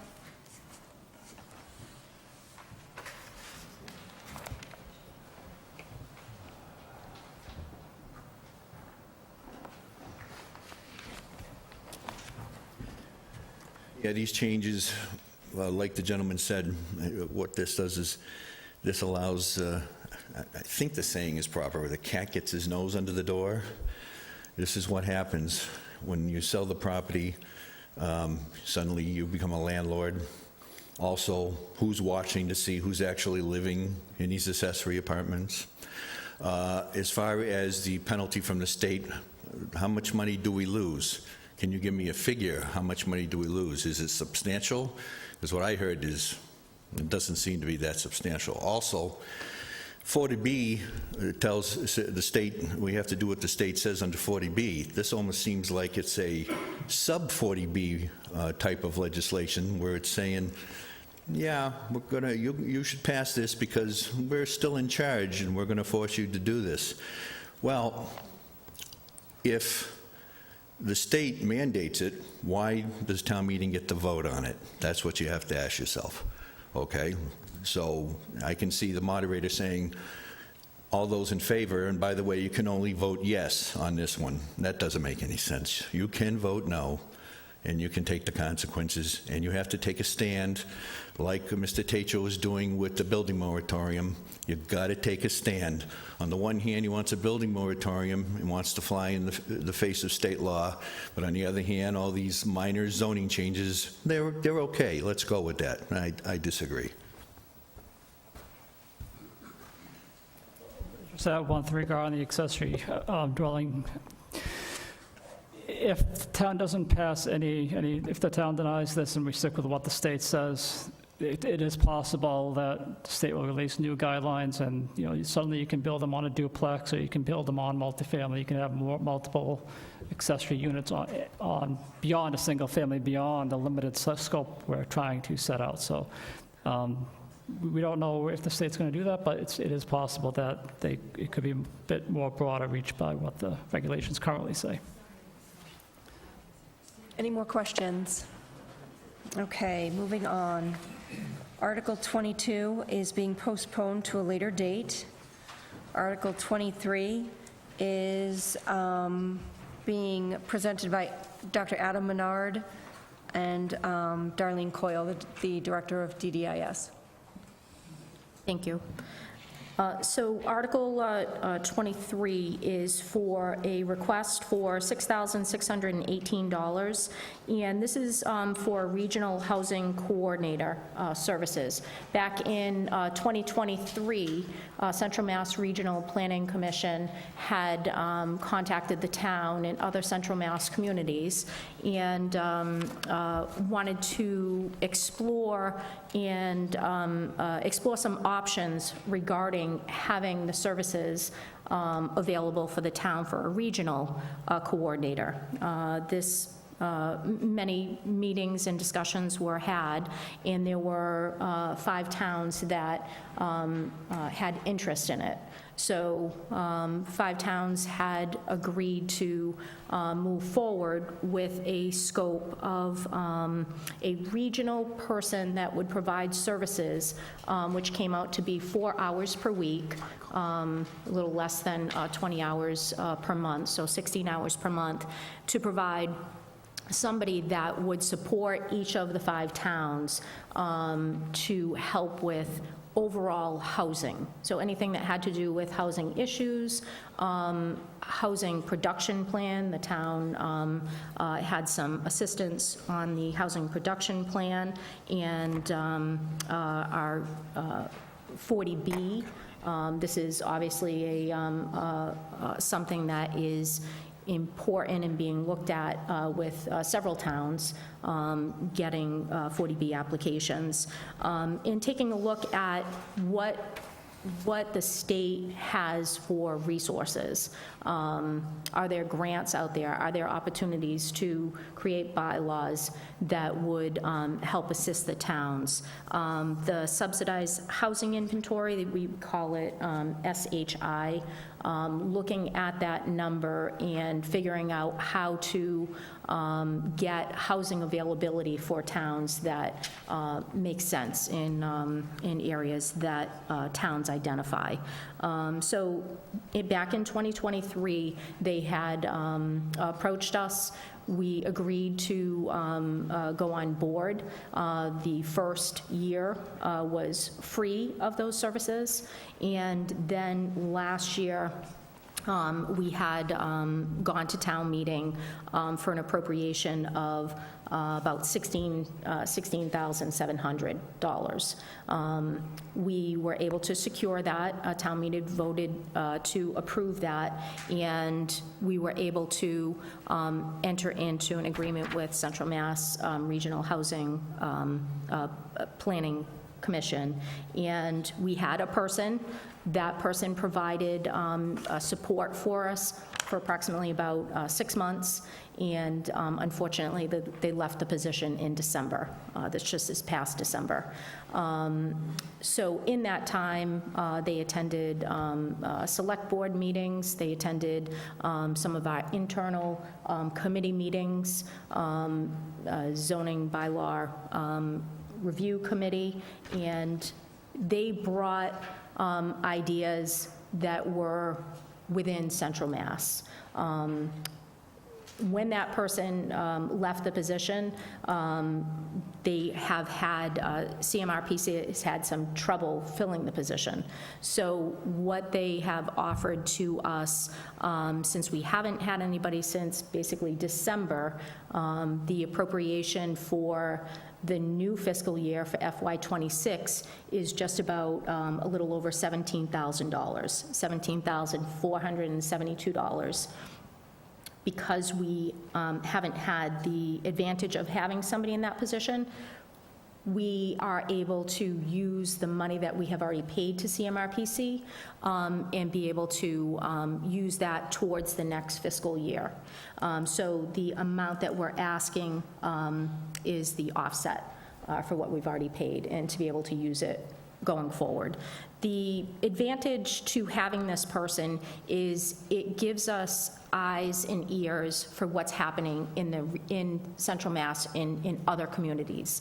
As you can see, there's a lot of work that needs to be done regarding keeping up with what's happening with housing at the state level, zoning amendments that have to be looked at, and it gives us somebody that can look and see what other towns are doing, what the state is recommending, looking at what grant opportunities are out there.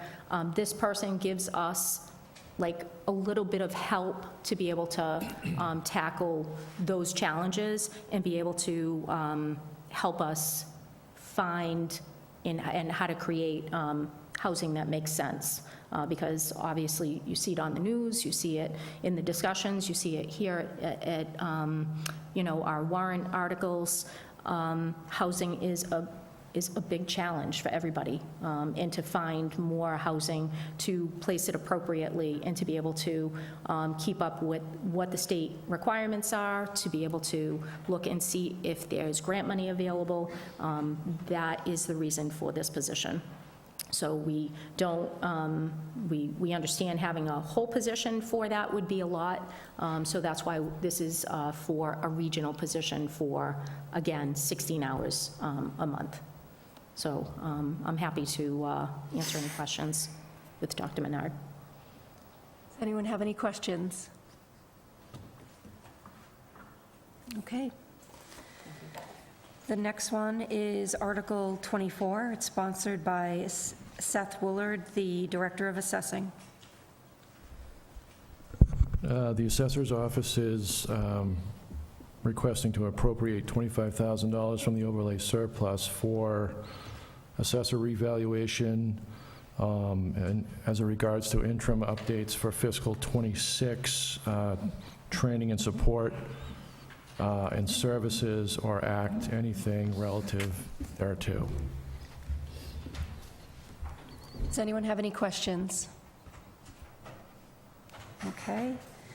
Article 25 is sponsored by the Board of Selectmen, and it will be presented by Selectman Todd Corain.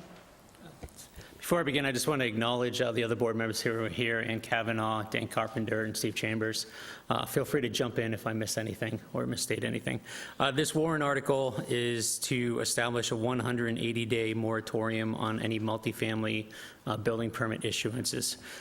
This began with Mr. Tatro coming before the Select Board and asking the board to explore with Town Council the possibility for putting in a moratorium on multifamily building permits for multifamily units. The board, Mr. Tatro's basis for his was the constitutionality of the 40B law, Chapter 40B law, which was passed back in 1968 or 69. And what that law basically says is that a community must have a minimum of 10% of our housing stock be deemed quote-unquote affordable. And if you're under that 10%, then developers can come in, propose multifamily units, provided they set aside a certain amount of units that are affordable based on a lower rent for based on your income. And they can bypass a lot of your locally passed zoning laws, conservation laws, et cetera. And if the Zoning Board of Appeals does not issue their special permit with conditions or without conditions, they can appeal to the state, and the state can override our Zoning Board of Appeals and issue their building permit for them. So we tasked our town council not to just look at the possibility of a moratorium based on the constitutionality argument, but we asked them to look at other successful municipalities that have received moratoriums, mostly with respect to the town, like a lot of municipalities, has done a lot of great work with respect to mid and long-term planning, housing production acts, master plans, et cetera, that have been put together over the past 10 years with volunteer boards, residents, town meeting members, and our professional staff. But we have not gone back and done a comprehensive overhaul of our zoning to make sure that our zoning aligns with and supports the viewpoint of those master plans, and that those master plans align with and support our zoning bylaws. So that was one of the avenues that we asked town council to explore for a possible moratorium. He reported back to the select board that he did not see merit in the constitutionality argument of a straight-up moratorium based on 40B not being constitutional. It is a law dating back to 68, 69. But what he did find merit in the potential for a moratorium based on the need to align our zoning with our master plan. And he pointed to several communities in Massachusetts that have been successful in getting breathing room, shall we say, for the time to, again, make sure that our zoning and our master plan align, so that if our master plan calls for industrial in this part of town, our zoning makes industrial possible in that part of town. If our master plan calls for multifamily housing in this part of town, our zoning supports multifamily housing in this sort of town, in this part of town. And he recommended that it was possible. He thought it was the most successful avenue for the town to take to receive this moratorium. If we did it on the basis that we needed time to make sure everything aligned and provide our staff and our volunteers time to draft a comprehensive overview of our zoning bylaws, which has not been done. As you can see, we've been doing patchwork, and essentially what we have right now, because they are not aligned, we have the tail wagging the dog. We have developers able to come in, bypass our zoning bylaws, decide where they want to put housing, and we're at their whim. So our goal is to request from the Attorney General, who gets to ultimately decide, a 180-day moratorium on the issuance of any building permits for multifamily units, so that we can do our due diligence and bring back to the fall town meeting a zoning bylaw overhaul that aligns all of our goals, all of our master plans with our zoning bylaws. Does anyone have any questions? Okay, moving on.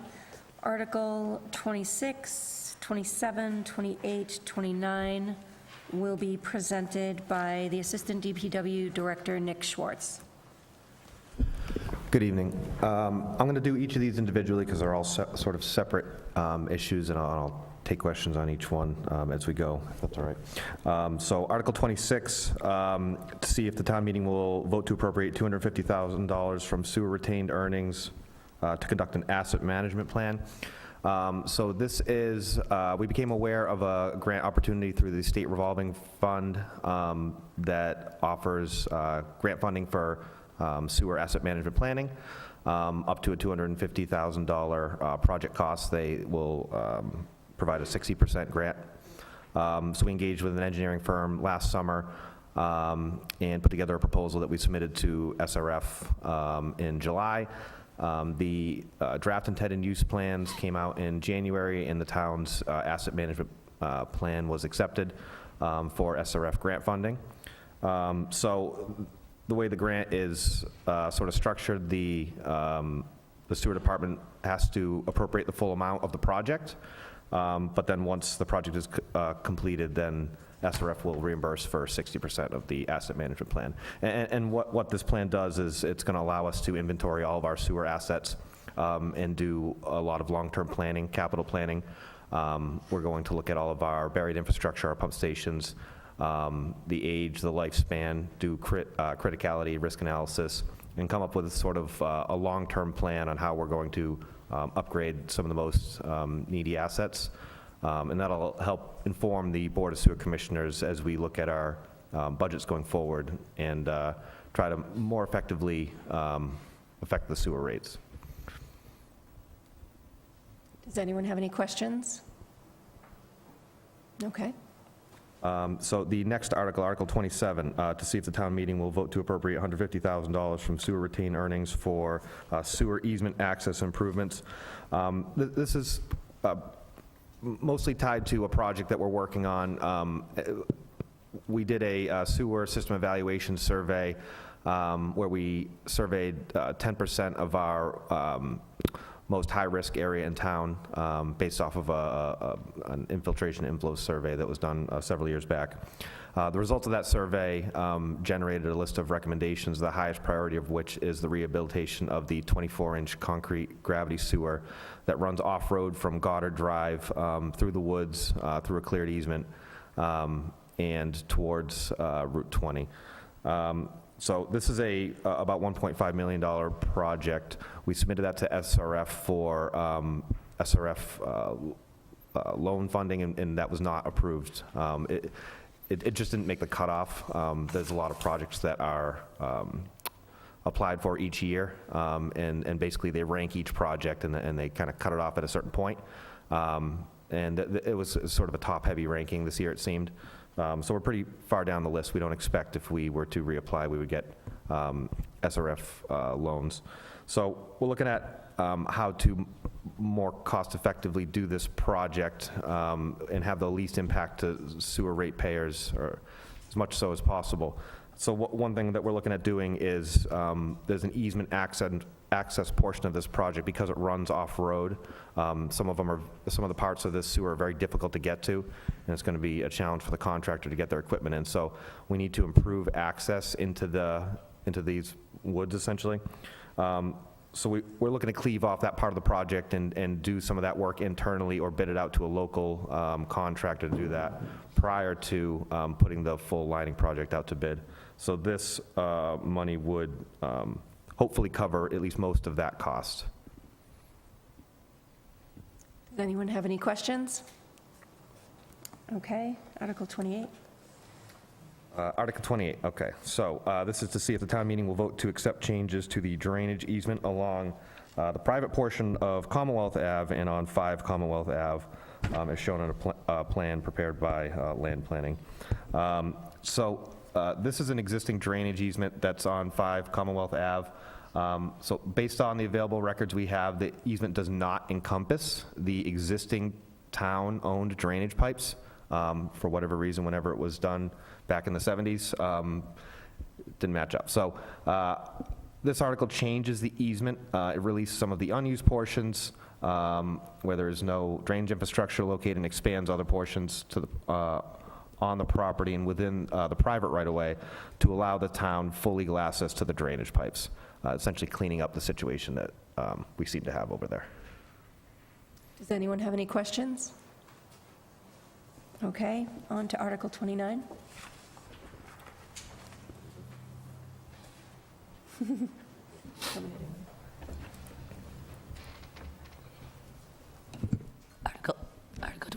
I think I'm going to do that.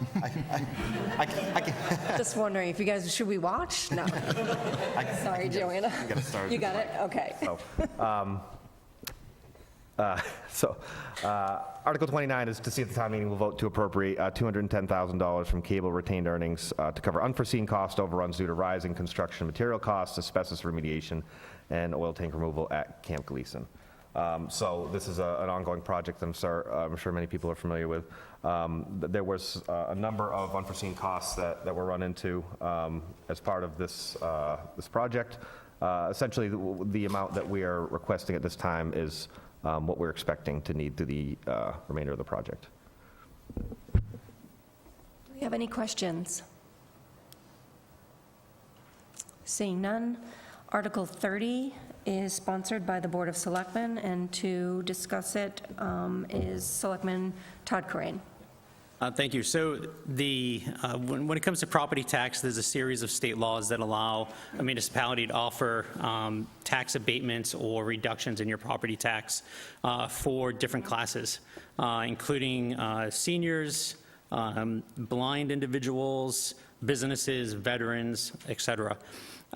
The state law establishes criteria that a municipality has to work within with respect to, for Article 30, which is the senior property tax abatement, is based off of the age of the resident, has required that they're owner occupied, that they live in the residence a certain amount of years, and they set a income threshold for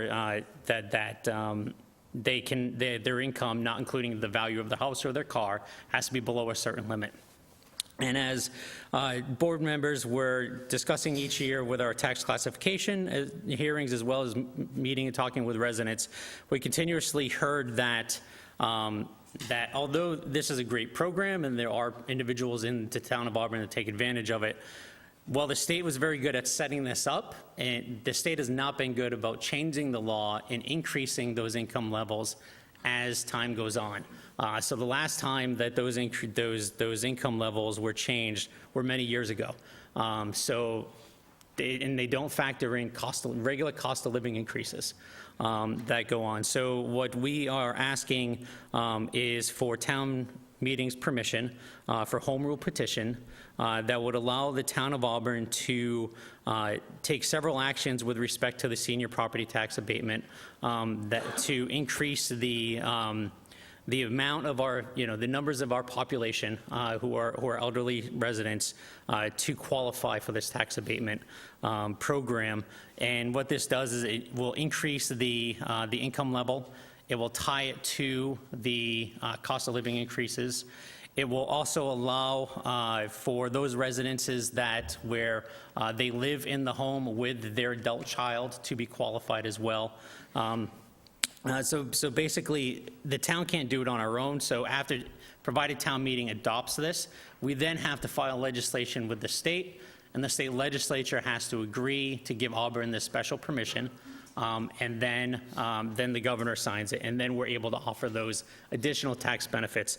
And the main goal here, as Mr. Tatro said earlier, is to allow our senior residents to age in place, to remain in the community that they have helped build, that they raise their children in the home that they live in, and to allow them to continue and make it economically feasible for them to remain part of Auburn. So essentially, we're asking for town meetings permission to file that home rule petition. Auburn is certainly not the only community that has done this. Of course, it would be great if the state would keep up with in changing their state laws and doing this on their own. But since they're not, the select board is asking town meeting to step in to support our residents. Does anyone have any questions? Seeing none, Article... There is one. Oh, sorry. Hi, Mike. Hey, Mike Marshall. I just want to understand the mechanics because I do think it is a little bit confusing to read it versus to like understand how it would work in practice. And so essentially, this is allowing more people to be eligible for a credit and also increasing the credit. But ultimately, it's been explained that it is revenue neutral, and essentially the reasoning for that is that those who are eligible for the abatement don't pay that tax, but it's passed on to the rest of the tax base. And I just want to make sure people understand that that's how it works. I honestly have no idea how I'm going to vote on it, but I like, can you just explain that? No, that is correct. Similar to other tax programs, it's essentially the town will have to make up the lost revenue by spreading it across the rest of the pie and the rest of the taxpayers. But when you factor in the amount that actually is going to be saved for these residents and divided amongst all the other taxpayers, we're talking pennies on the dollar. Anyone else have any questions? So Article 31 is the next. One second. Oh, sorry.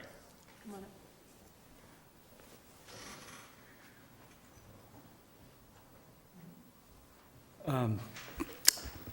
As someone who could potentially benefit from that, I'm kind of borderline, and I want to commend you for thinking about it, because I found myself asking when I saw the legislation about the abatement, well, you know, what about inflation, yada, yada, yada? You know, have they attempted to handle this? And I guess I have one other idea that is related that I probably shouldn't bring up now, but I'll try to make it really quick. And that is, sometimes being house poor is a difficult position because I know that there's a lot of money that I'm sleeping in all the time. And I know that were I to die before my wife, that the lost Social Security income would the fact that she would get the larger of the two pots would not be adequate in terms of keeping things going. There would still be a shortfall. And this is not a huge step, but it's significant in its intent as it was when originally passed. And so, yeah, I was hoping at some time that somebody would come up with a way of prepaying taxes. I know there's no fund for it, you can't, but at some point, because we have some small amount of investment and our main goal is to keep it safe. And, there are strategies for that, but if you could pay your taxes ahead of time, that could be a win-win for the town and for the individual. But I'll find somebody to badger with my idea at a later date. I would certainly defer to our professional staff on whether that's a possibility that I think you can discuss with them. But really, kudos for thinking of that. Thank you. Does anyone else have any more questions on this item? Okay. So the next Article 31 is along the same lines with respect to our support for our small businesses. So currently, state law allows a small property tax abatement for commercial properties that are, correct me if I'm wrong, Seth, $1 million or less. Correct. As well, less than $1 million. Less than $1 million, and all of their renters or those commercial entities within there have to qualify based on their profit as well. 10 employees per business, and if there's multiple businesses in let's say it's a strip mall, they all have to have 10 employees or under. Right. So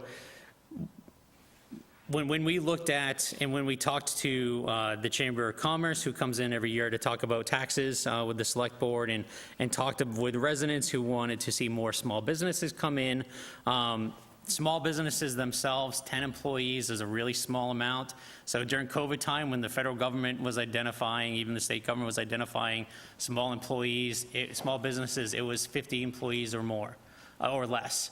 Or it was $5 million or less for income, and then you can get those PPP loans, et cetera. So their own, again, it was a case where the legislation they passed many moons ago was not being updated to current standards on what really was a small business. And Representative Frost, to his credit, had tried to change this on the entire statewide scale in the last legislative cycle and was not able to get it passed. However, there has been, instances where home rule petitions on a municipality level, the state legislature has been more favorable to that because it's not a statewide change. If Auburn wants to do it, the state legislature will generally, okay, we'll let Auburn do it. So what we are proposing here is to increase that $1 million to $5 million. We're also increasing the employee count, I believe, to 25 from 10. And we're also saying that only a certain percentage of the businesses within that entire unit have to qualify. So if you have a strip mall where, let's say, where Heritage is, you could have you have the yoga studio, Heritage, but then you have a corporate bank on the end. That corporate bank means it doesn't apply for anybody. That throws it out. So this would actually allow that property to now qualify for that tax abatement. And similar to the senior tax abatement that Mr. Marshall asked about, the way that this currently works is that the rest of the uncollected taxes are spread across the other commercial and industrial tax base. So those larger businesses support the smaller businesses. And we're essentially just trying to realign what is a small business to current thinking. Does anyone have any questions? Seeing none. Okay. So where am I now? Article 32, the HEROES Act. So this one we can actually do right away. This will start upon town meeting's approval. The HEROES Act was recently signed last year into law by the governor, and it increased the veterans' property tax benefit programs in several different ways. For the town, we're able to tie the increase to the cost of living again. This was passed as a local option. So although the state said you can do this, a local municipality, the legislative body, being town meeting, has to say we want to do it.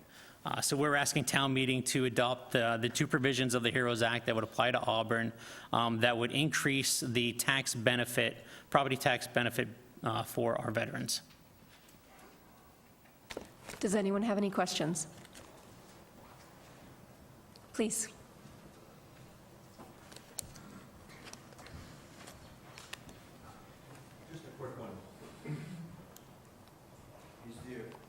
Are there any requirements of these changes that you seek out and identify and notify these people that are entitled to this tax relief? So I'll actually let Seth discuss how the assessor goes about advertising this. Well, in the past, we've had workshops at, like, the senior center. We do mailers every September to all the people who are entitled. We also try to get it out on the website and maybe out at the local publications and newspapers. And I think this one actually says that the veteran can be a trustee and hold beneficial interest, so it expands the eligibility, maybe if veterans hold it in a trust or they're the beneficiary. So at this point in time, that's pretty much what we do. We could try to come up with other strategies to promote it through our veterans agent. He's in touch with the community and is very proactive as well. Thank you. Anyone else have any questions on this item? Okay. The next group of items are citizens petitions. I'll start from the top. Article 33, William Baralkis. Is he here tonight? Okay. Let's go to Article 34. Update on soliciting bylaws. Robert Tatro. Hello, good evening, Robert Tatro again. So this is an update. We've had series of complaints about people, door knocking, soliciting early Saturday and Sunday mornings or whenever it's not appropriate. So we did a little bit of research. We found this is an excerpt from the Foxborough bylaw, which is considered to be one of the better ones in the state. So it will just be an insert into the existing bylaw that we have now.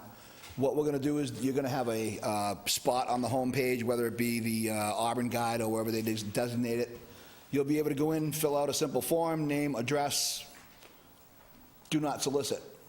On the other end of that, when that soliciting agency or that person comes in and they fill out their permit and they pay their fee, they're going to be required to have a copy of that list, the do not solicit list, excuse me, it will not have your name on it. It will only have your address. So they won't have any personal information for you at all. And then it's just going to be a do not solicit list. So they automatically know, don't come to your house. They won't walk up to your doorway on a Saturday morning when you're out gardening or, whatever it might be. So that's the existing bylaw update for this purpose. According to the town, I think we've discussed it, and the town clerk says there's no issue. The IT people say the existing infrastructure is already there, and they're actually going to use the program that is similar to a public relations request from either the police or the fire department. So pretty much it's a plug-and-play situation that will enhance the quality of life for the homeowners, hopefully. So that was the goal and purpose of that one. Does anyone have any questions for Mr. Tatro? Please come up.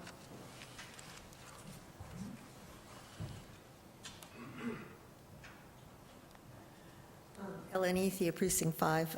I have an issue with the time. It says 10 a.m. to 8 p.m. Most nights at 8 p.m. it's dark. I'm not letting anybody in my house or answer my door. I think we should change that to like 5 o'clock. Be reasonable at times when it's, if you say dusk, then you got all the way into, the summer months when dusk could be at 7:30, 8 o'clock. I think we need to set a better time so that it's not in the dark. Okay, thank you. Thank you. Does anyone else, do you want to speak on Well, that? if you don't mind, if I Sure. could through the chair, please. So I'm not really sure if there is a state restriction or any kind of regulation on that. All we did was add the excerpt of, I think it actually should be redlined. I'm not really sure if maybe they didn't get a color one, but it was really just for the simple fact of the soliciting database. So as far as changing the other parts of the soliciting bylaw, I don't think we had effect on that part. I think that might be existing in the bylaw now. No, what I'm saying is if you're saying the time frame, I don't believe that we, at least to my knowledge, we didn't change the time frame. No, because it says the law allows to solicit a canvas is 10 a.m. to 8 p.m. And that's been in, correct, but that's been in the bylaw since the bylaw was created 30 years ago, whatever it might be. So I certainly agree with you if you wanted to change it, but that would be something we could do after. But what we're trying to do is just make sure, this is just for the creation of the do not solicit and do not knock list, basically, is what it is. Mr. Rafferty? Just quickly, as a town meeting member, you can stand up and motion to amend it at town meeting. Okay. Does anyone else have any questions on this item? Okay, Article 36, approve, 35, traffic study bylaw. Bob Tatro. The traffic study bylaw. So again, this came up recently during all of this 40B conversations that we've had. One of the issues they're concerned with Perry Place was the intersections around there and the safety related issues. The other issue, I believe, was the recent concern where they wanted to put a Starbucks in where Bentley's is, and there was a lot of concerns with that. So this was the response. We found out that a lot of other towns have these traffic study bylaws, but Auburn does not.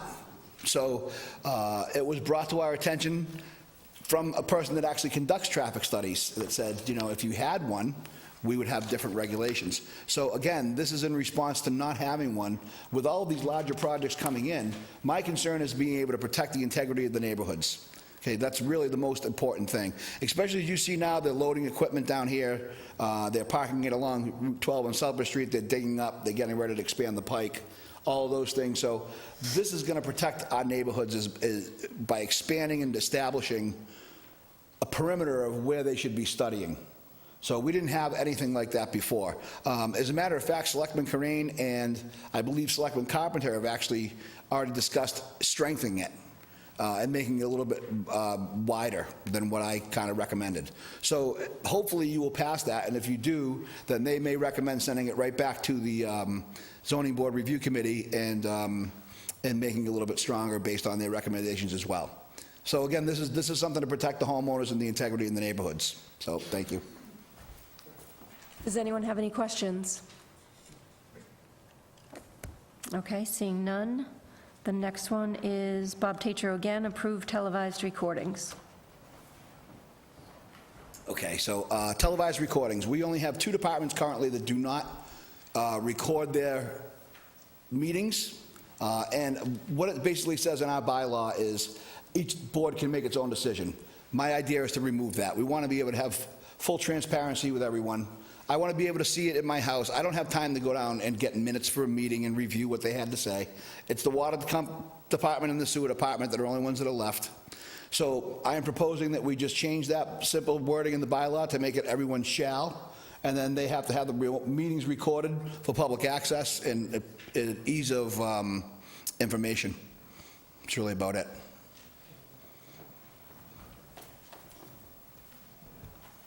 Mr. Rafferty?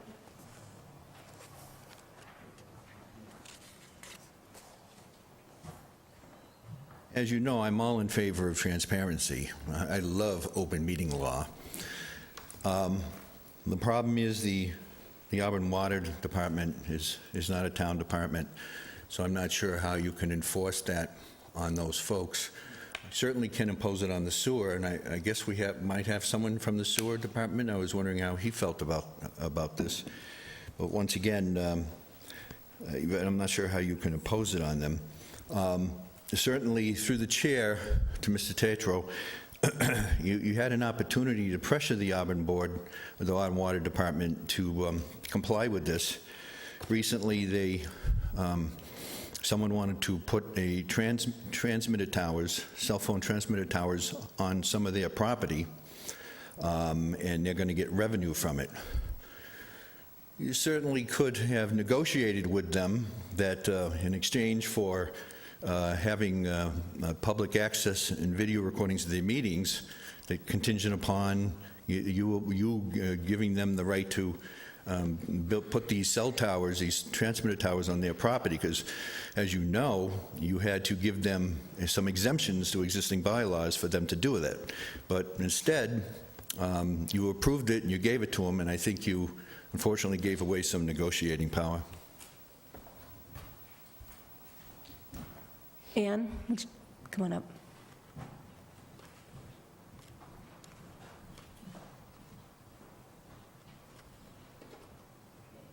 Ann Kavanaugh, question for Mr. Tatro.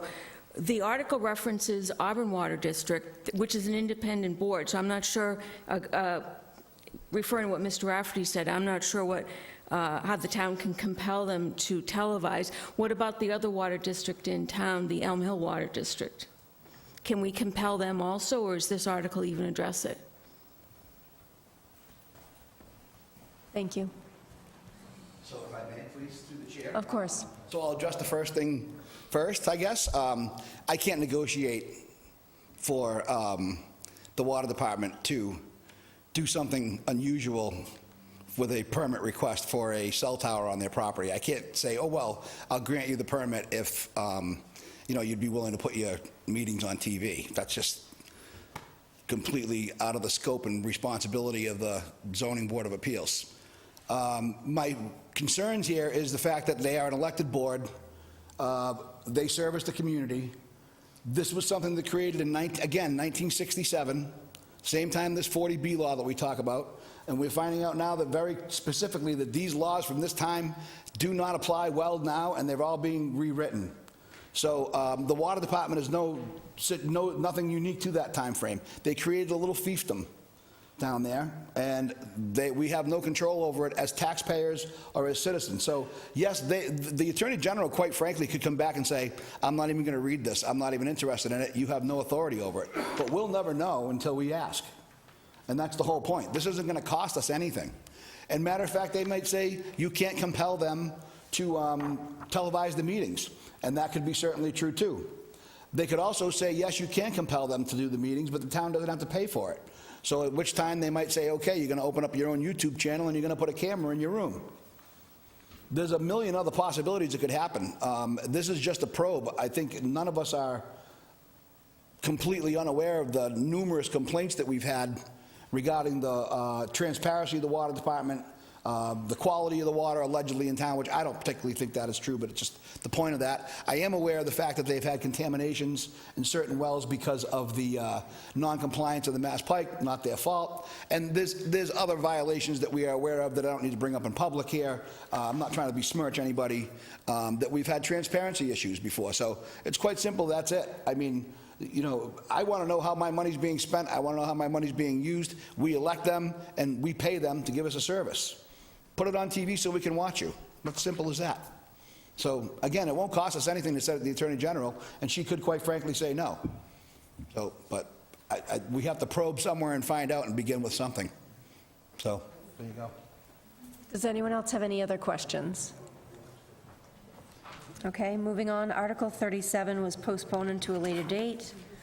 Article 38, Mr. Tatro, multi-unit apartment moratorium. I swear this is my last one. So to mirror what Selectman Corain, you did a very good job of summarizing 40B earlier, by the way. Congratulations. It's not easy to summarize and be accurate with all of it. So we provided you with a copy of a report that basically demonstrates that there is built-in racism in the state process of 40B. And so what I wanted to point out to you is this. Amy Dane from Dane Research, okay? She's the person that wrote this report. That report also is done by Boston Indicators, right? So Amy Dane, Dane Research, November 23rd, November 2023, commissioned and advised by Boston Indicators, Race, Wealth, and Equity Resource Center. It goes on and it shows 3 different towns how they avoid the whole 40B process by paying higher taxes and not taking any of the funds from the state. So that's not equal enforcement under the law, okay? We have to be able to do that. I think somebody mentioned earlier, you know, it's on the other end when it comes to taxes and fees for us, it's, you know, we have to pay it. We're responsible for paying it. But on the other end, because these towns are wealthy, they're buying their way out of it. And that's not equal protection under the law. That's not equal enforcement of the law. So that's one of the reasons what I really have issue with 40B housing. If you're going to do it, make it so every community has to abide by it. It has to be equal and fair across the board. Okay, so that was the one issue I have. But going back to this whole thing is, if you go to the state housing plan, who do they refer to right in the opening chapter? But Boston Indicators, Amy Dane of Dane Research, and they go into how this is supposed to benefit all of the allegedly housing issues they need and they're supposed to have, but they completely eliminate and don't discuss this exclusionary by design report that shows that they're allowing certain towns and certain communities to skirt the laws. So again, this may not be a binding issue. I can't guarantee that this would put a stop to it, but we have to at least, I think, as a community, stand up and say, we know that you're not even abiding by your own reports when you're creating these plans. You have to at least, if you're going to fund these reports and you're going to have these come back, you have to use the information that you get, whether you like that information or not. You can't skew it so you can continue to build multi-unit housings all over the state without any regulation. So that's why I really think it's important to pass that. And I can demonstrate that right here in my phone, that if you go into footnote 8 on the MassGov website where they use the state housing plan, it's right there, footnote number 8, bostonindicators.org. Again, the very first paragraph, they mention Amy Dane from Dane Research, but they do not mention anything of the fact that she found there is inherent racism in this system. So as a community, I can't stand for that. And that's why, again, I'm urging you to please pass this and send it to the Attorney General's office and identify that. So, thank you. And that's all I have, I promise. That's my last one, I think, for the night. Does anyone have any questions for Mr. Tatro about this article? Okay. Moving on. Article 39, sponsored by Steve Consilvio.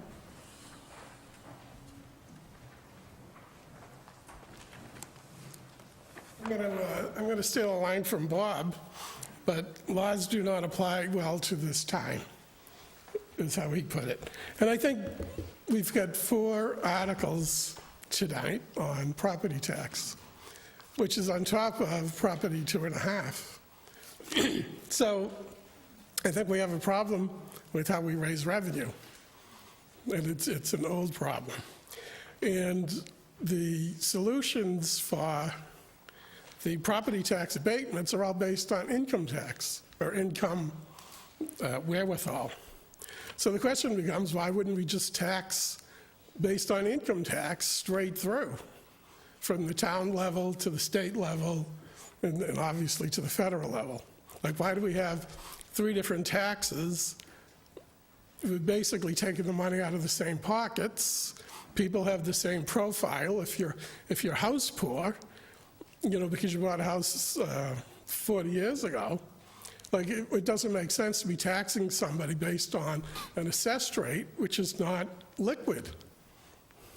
So that's the first one, which is why I think we should just, we should ask the state for the freedom to tax the way we want to tax ourselves, rather than having the state say we have to use property tax. Because it's just, property tax puts the grandchildren against the grandparents, because the schools want money, but the seniors are on fixed income. I mean, it just creates so many conflicts that a income tax would not have those conflicts, because you could make it progressive, even if you make it flat, which it shouldn't be. It's just much more simpler. You're going to tax people based on their liquid resources and not based on something they bought 30 years ago. So that's the first thing, is to start the process. And the thing is, this commercial, I'm not going to say that this is a simple solution to implement. However, you can take whatever formula that gets created, you can run it backwards, 5 years, 10 years, however long, because we have the data. This Department of Revenue has the data of how much money we've collected, how much we've paid in income tax. So this isn't really a difficult thing, but you have to have the will to do it. And so I can't ask, if I go to the State House and knock on the door, they're not going to say, oh, yes, Steve, great idea, we should do this. No one's going to do that. But if town meeting says, we want to investigate this, it would change the politics dramatically. And so that's why I think we should vote yes on this. Does anyone have any questions? Seeing none, Article 40. There was? Oh, I didn't see. I'm sorry. Come on up.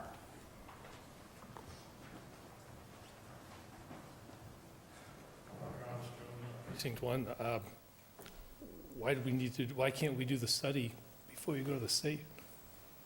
We don't have the data. There's no data. Would the state not give us the data to? No. Have we asked them? I've asked them, no. Because if you ask them, because you would be able to tell who made how much money, supposedly. I did find some census data. Yeah. So Massachusetts, Auburn is very, economically, we're very homogeneous. We don't have very many poor people. We don't have very many very rich people. We're all pretty much in the middle. And you can tell that from the census data. But you have to be able to cross-reference that to property values. Okay, but I Because mean, you if you're not can't- identifying a person's name, if you're just going Yeah, by, they wouldn't give it me. okay, All I have is like a census report, I probably from the, answers my question. but I think I don't think it would be hard to do. No. I just think, but you have to ask the question and get them to do it. Anyone else have any questions? Article 39. Moving on to Article 40. And the second one, of course, is about forming a CDFI, which would essentially, we would create our own insurance company, and we would self-insure ourselves the same way like currently we are self-insuring the town employees for health insurance. And we do that because you save a ton of money doing that. And nobody's getting sick on purpose, and nobody's getting an unnecessary operation. Nobody is running to get extra health care. It's not that much fun. It's the same thing. Nobody's trying to burn down their house. Nobody's trying to get a leak.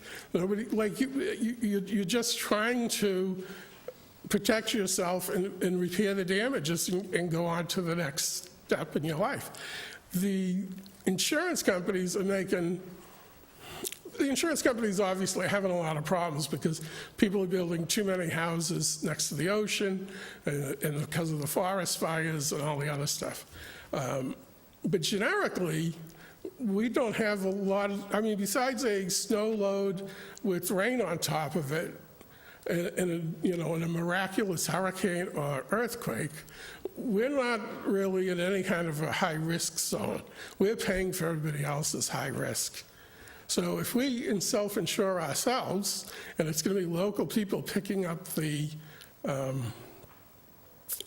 repairs, there's no reason for us to be shipping money out to New York or Hartford. We're making very good profit margins. We could be using this as a municipal asset and covering ourselves. And a CDFI can also become a community bank, so we can also be borrowing from ourselves instead of, again, shipping money to New York City. So there's just a lot of different ways. It's all about the flow of money, ultimately, and changing the flow. There is still, you've all gotten my letter. Let me take a glass of water. There's a lot of the why in that letter, which I realize is not necessarily easy to grasp. And then there's the what. And the what is pretty simple. We just need to create a CDFI so that we are financially bound together, so we don't have people that are house poor, we don't have seniors that, that are stuck, or veterans, or small businesses that are struggling. We shouldn't be, and we are, statistically, thank you very much.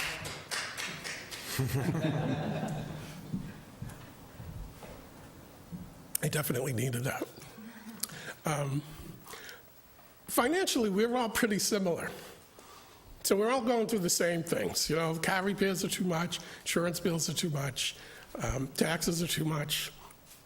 But the money is just flowing from the taxes to the businesses to the banks, and it's just going in a big circle.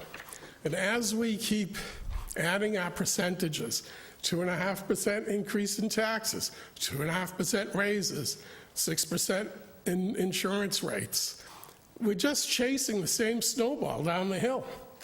We're creating this whole problem. The king is gone. We can't blame the king. We're 250 years into this experiment.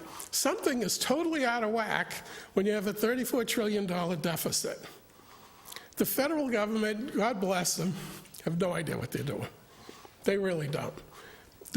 This country started here in town meeting.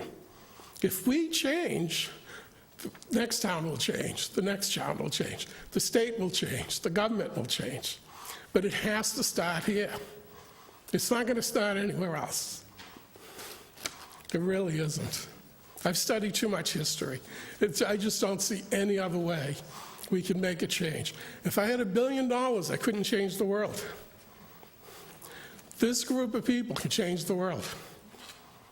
It's really that simple. And it's just by writing down different numbers. Because all of our problems are bookkeeping problems. There isn't one problem that we've discussed tonight that is not a bookkeeping problem. Change the bookkeeping. And all these problems will go away. How many people are in town meeting? 110. 70 people vote yes. The State House can't ignore us. We have as many bodies in our meeting room as they have in theirs. And all we're asking for is home rule. We're not telling them to change it in any other town. We're just saying, let us try something. Let us experiment. Let us work together and come up with the better solution. You guys can all copy us tomorrow. Let us work on it today.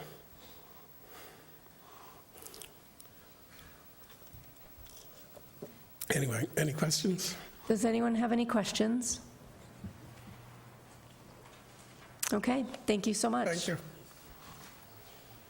Thanks. So there's one more. Dan Largess, is he here? Okay, so that is the end of our articles. Sure, come on up.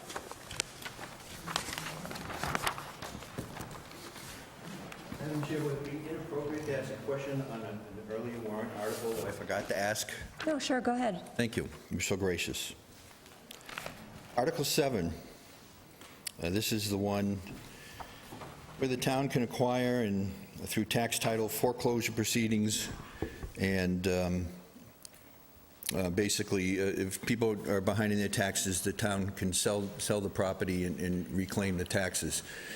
As I understand it, under state law, and this is now something that's being debated before the state and in other states across the country, what happens is when your property is seized and sold, they take what taxes they owe and they keep the rest of the equity, which I think you can agree with me that that's not fair.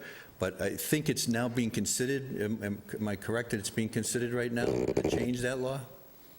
No, so actually there's a Supreme Court, two, perhaps three Supreme Court decisions that came down in the last 4 years that have said that that type of taking is no longer allowed.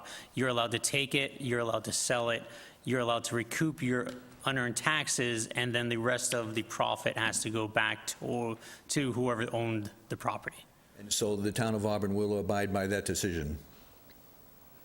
I will defer to town administration, but we will have to okay, just abide by the Supreme Court decision. Some people don't abide by Supreme Court decisions. Anyone else have anything else to offer? Come on up. I'm not a big fan of that law either. I think we should rewrite it so that the town meeting, if we're going to take a piece of property, the town meeting should be voting on it and not the Board of Selectmen or Select Board. Thank you. So that's the end of our warrant articles. I do want to let everyone here know that we did reserve 2 nights, just in case it goes over the first night. So we have Tuesday and Wednesday reserved. I don't mind spending 2 nights with you guys, but we'll see. And thank you so much for coming. It was really important, and we'll see you all Tuesday. If you have any questions between now and then, please feel free. You can call my office. Okay? Thank you so much. Thank you. Thank you, everyone. Thank you.